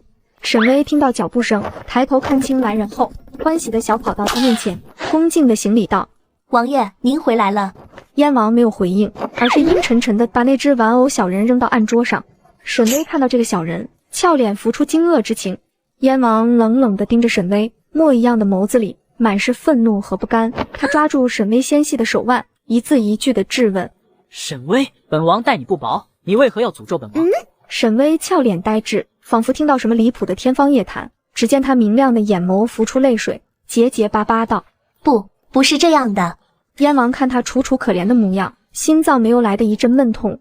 这小人上的字迹分明就是你的，难道你还想否认？沈巍的字独具一格，又丑又怪，别人模仿不来。沈巍眼里划过委屈，晶莹的泪水簌簌落下，哽咽道：“这字迹确实是妾身亲手写的，可事情不是那样的。”听到沈巍亲口承认，燕王心里涌起密密麻麻的痛楚。他本以为自己终于找到一朵独属于他的解语花，可没想到这朵解语花竟然暗中带刺，恶毒又虚伪。燕王用力一甩，将沈巍摔倒在地。证据确凿，你还想狡辩？沈巍，你对本王表现出来的情谊，可有一份是真的？沈巍闻言杏眼瞪圆，似乎是没想到燕王会怀疑他的爱，一时间脾气也上来了，头一回对燕王发起小脾气。王爷，您竟然怀疑妾身对你的情，你太过分了。说完，沈巍负气地趴在地上，掩面而泣。燕王看着沈巍，心中更加恼火，这女人做错了事，居然还敢对他发脾气。来人，封锁琉璃阁，没有本王的命令，不许沈氏迈出半步。燕王磨牙，换做其他侍妾，犯下如此滔天的罪行，早就被他赐白绫了。可这沈巍，他虽然气恼，但却实在是舍不得杀他。你什么时候知道错了，再来找本王认罪？燕王撂下狠话，拂袖离开。燕王走到门口，隐约还能听到沈巍的哭泣声。燕王压住心疼，冷冷拂袖离去。听到燕王走远了的铃声，沈巍立即止住哭泣，笑着对一旁的容嬷嬷问道：“和富贵公公通过气了吗？”容嬷嬷点点头，笑道：“主子放心，富贵公公很喜欢那款鼻烟壶。燕王带着满肚子的火气回到了他的书房里。书房闷热，就算旁边有盛放冰块的冰剑，他的额头还是浮出薄薄的汗。富贵察言观色，一边摇晃扇子给燕王扇风，一边说：王爷，奴才有一句话，不知当讲不当讲。燕王头也没抬，冷冷道：讲。王爷，三主子待您情深意重，实在不太可能行巫蛊之术，且奴才之前偷偷瞧了一眼，那木头人不太像行巫的工具，上面没有诅咒的恶言，没有银针扎心，有的只是主子和三主子的生辰八字，实在有些古怪。听富贵这么一说，燕王忽然觉得还挺有道理。他将布偶小人拿在手上仔细端详，这小人看着还挺可爱的，怎么看都不像是诅咒人的巫蛊小人。他沉吟片刻，对富贵吩咐道：你拿着这个小人去玉清观找个德高望重的道士看看，本王想知道沈巍做的这个小人到底有何古怪。富贵接过木盒子，随即回道：奴才马上去办。夜深，燕王回到主屋独自休息。他躺在床上，枕头是沈巍送的艾草绒软枕，床幔上挂着沈巍送的艾草香囊，床下是沈巍亲自做的黑色绣金靴子，连燕王身上的白色丝绸寝衣也出自沈巍的手笔。燕王的心情十分复杂，不知何时，沈巍已经悄无声息地融入他的生活，可一想到那个古怪的巫蛊木头人，他的心里就十分膈应。蔷薇院，张月唇角还挂着得意的笑容。没想到啊，那沈巍居然是个蠢货，不知道为自己辩解，还傻乎乎的说百口莫辩，哈哈哈。一想到沈巍白天的蠢样，张月又是一阵嚣张的狂笑。方儿垂着头在一旁伺候，余光瞥见得意忘形的张月，方儿唇角轻往下压，藏住嘲讽。什么？你说这个布偶小人不是诅咒本王的巫蛊之物，而是平安咒？是的，王爷，您误会三主子了。奴才连夜请了玉清观的清风道人查看，清风道人一眼便看出这是岭南一带的平安咒。燕王眸色一正，喃喃念道：平安咒。王爷，岭南一带常年有流寇作乱，因此有些女子会私下制作这种布偶小人，若是丈夫外出遇险，或是会由妻子挡下，所以这平安咒其实是妻子替丈夫挡灾厄的东西。燕王听完，手不自觉握紧，心脏被潮水般的酸涩和愧疚淹没。怪不得昨日他前去琉璃阁找沈巍对峙，沈巍会露出那样委屈的神色。春日宴上，沈巍不顾生死的为他挡剑，他连自己的命都可以不顾，而他居然还怀疑沈巍对他的感情。燕王深深闭眼，心中更是涌起一阵阵的后怕。还好自己昨天还保持着最后的一丝理智，没有刺死沈巍，不然的话，自己岂不是要害死一个全心全意爱他的女子？去琉璃阁。燕王说完，便大踏步往琉璃阁的方向走去。我昨天冤枉了沈巍，也不知道他现在怎么样了。唉，我真该死啊！富贵默默地跟在燕王身后，心里唏嘘不已。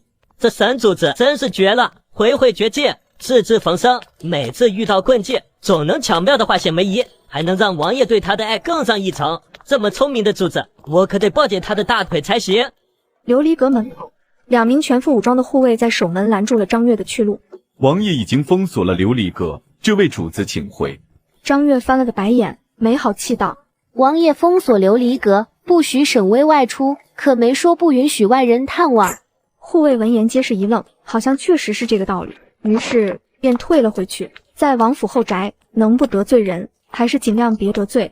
张月走进琉璃阁，看着这宛如仙境一般的地方，比他那枯败的蔷薇院好太多了。张月酸溜溜的四处张望，心中暗自想到：等我得到燕王的宠爱，我也要住进琉璃阁这样的大房子。很快，张月便来到了凉亭，凉亭中只有沈巍一人，他面容憔悴，眼圈泛红，看上去既孤寂又可怜。张月得意洋洋地走到沈巍身后，一屁股坐在椅子上，对着沈巍嘲讽道：沈巍啊沈巍，你也有今天啊！行巫蛊之术诅咒王爷，我想今日白灵和毒酒就会送上来。沈巍闻言，心中暗自觉得好笑，但脸上却是浮现出一副伤心欲绝的神情。通过铃声，沈巍已经得知燕王也来到琉璃阁了，他的好戏也可以开始了。只见沈巍戏精附体，眼圈泛红，声音哽咽地说：就算王爷要杀了我，我也心甘情愿。我出身寒微，能得到王爷的宠幸已是上天保佑。虽然往后余生不能再陪伴王爷，但死后我也要化为一缕风，吹过王爷的脸庞，为他驱散夏天的炎热。如此恋爱脑的话，直接逗笑了张月。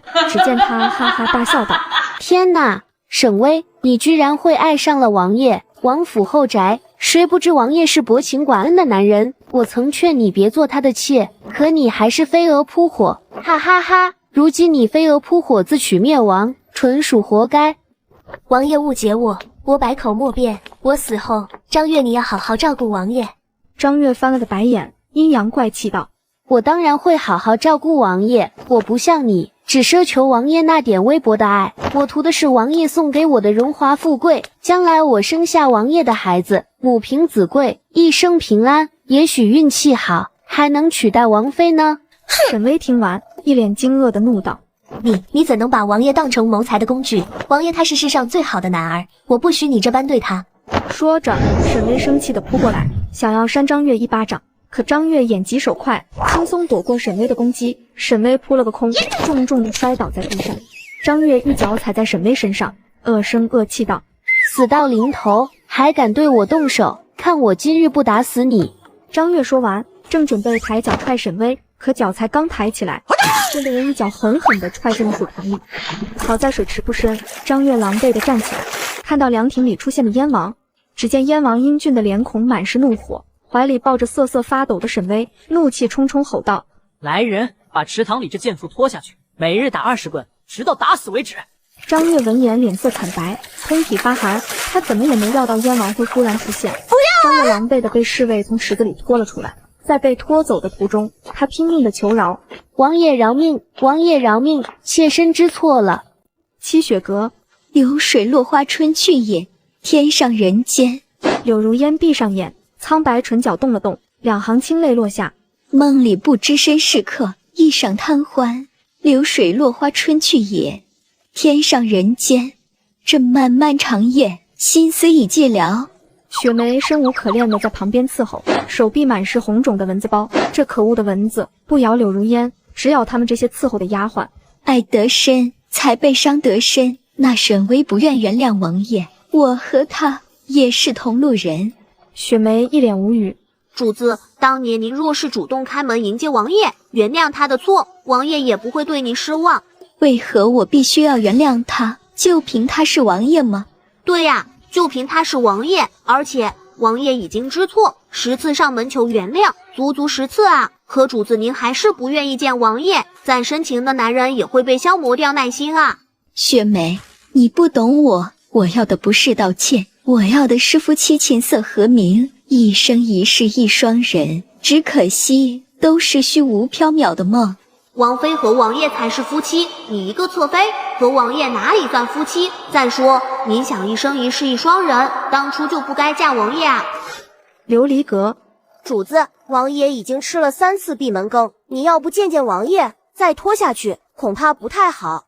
柳如烟的事迹在后宅广为人知，彩萍担心沈巍也走上柳如烟的老路。不急，我自有打算。太轻易原谅燕王，只会让他觉得我好拿捏，所以什么时候原谅燕王也是一门技术活。主子，你让奴婢寻的衣服拿来了。很好，来帮我换上。很快，沈巍在丫鬟的服侍下换上了太监服。今晚王爷在书房。是的，富贵总管亲口所言，肯定不会出错。燕王书房，燕王处理完公务，一脸的疲惫，同时内心又十分烦躁。他已经3次被沈巍拒之门外了，这不由得让他想起之前的柳如烟。他以前一直以为沈巍是个温柔恭顺的女子，经此一遭，他才知道看起来柔弱乖巧的沈巍也有倔强的一面。正当燕王胡思乱想中，一个身量纤细的小太监低着头，恭恭敬敬把一碗冰镇的凉糕端上来，轻轻放在案桌上。王爷，解暑凉糕送来了，您尝尝。虽然沈巍压低了嗓音，但燕王听着还是觉得熟悉，并且沈巍一靠近，燕王就闻到那一股既熟悉又陌生的香味。燕王敏锐的眸光落到小太监身上，小太监纤瘦的身材，胸前微微起伏的衣衫，虽然低着头，但还是能看到白皙圆润的下巴。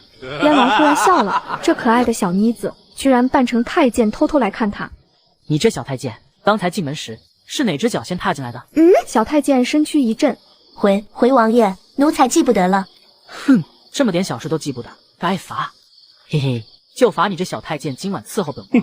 沈巍耳朵泛红，气呼呼地说道：妾身想念王爷，才偷偷过来探望，今晚才不伺候王爷呢。伺不伺候可由不得你。就这样，燕王的书房瞬间成为了战场。而另一边，蔷薇院的张月可就没那么好过了。张月虚弱地趴在柴房里，身上的力气越来越弱，她口渴难耐，意识已然混乱。水，水，水，芳儿，给我水。主子，您想喝水是吗？是，好芳儿，快给我水。可下一刻，芳儿却是一脚踩在张月的手上。奴婢自从来了蔷薇院，你每日对我非打即骂，克扣我的月钱，还逼我干那龌龊的恶事。现在你还想要我给你水喝？说完，芳儿又将往日被折磨所积攒的怒火全都发泄在张月身上。我每天都会来看你，等你死了，我一定亲自把你送到乱葬岗，让野狗啃食。夜半，柴房的门再次被打开，有人偷偷走进来，手上还拿着水跟吃食。张月看到那张熟悉的脸，眼泪簌簌落下，心中懊悔不已。你来了，我落魄至此，只有你还记得我，我后悔了，当初我应该嫁给你。那人眼里情绪复杂，最终还是将张月轻轻抱在怀里。昆玉院，王妃将后宫众人召集在一起，她端居高坐，眼里有淡淡的疲倦。沈氏，后日王爷去东山狩猎，你可愿意陪同是否？沈巍愣了下，还以为是什么大事，原来是让他陪领导出差。沈巍还未回答，侧坐的张妙玉侧妃忍不住提醒：沈巍，东山猛兽多，老虎、野狼很凶悍的。去年王爷带了个侍妾去东山，猛虎袭击营帐，那侍妾直接被吓死。经过一段时间的相处，张妙玉跟沈巍已经成为了好闺蜜，她不想沈巍发生什么意外，连忙出言提醒。刘巧儿冷笑一声，略带嘲讽的道：沈巍心系王爷，就算是龙潭虎穴，他也愿意跟王爷一起去的。沈巍点点头，那是自然，回王妃，妾身愿意陪伴王爷去东山狩猎。王妃跟刘巧儿皆是露出讥讽的神情，这沈巍啊，还真是一击就上当。既然如此，那此事便定下了，你回去好生准备。回到琉璃阁内，憋了一路的彩萍赶紧开口：主子，这东山狩猎可去不得，王爷每年都去东山狩猎，也不知是不是运气不济，总是遇到危险。沈巍闻言一脸疑惑：有多危险？5年前，王爷的营帐差点被火烧了；4年前，王爷的马忽然发疯；3年前，狼群袭营；2年前，王爷吃了毒蘑菇腹泻；去年猛虎袭击营帐。而东山狩猎是庆国皇室的传统，王爷若是不去，又会引起争议。只有王爷会遇到危险吗？好像是的。沈巍听完心中警铃大作，一次事故可以当成意外，可连续4、5次事故，那肯定就是人为了。燕王是沈巍的大金库，可千万不能发生意外。主子，咱们要不向王妃请罪，说您病着，不能陪伴王爷。不行，我必须去。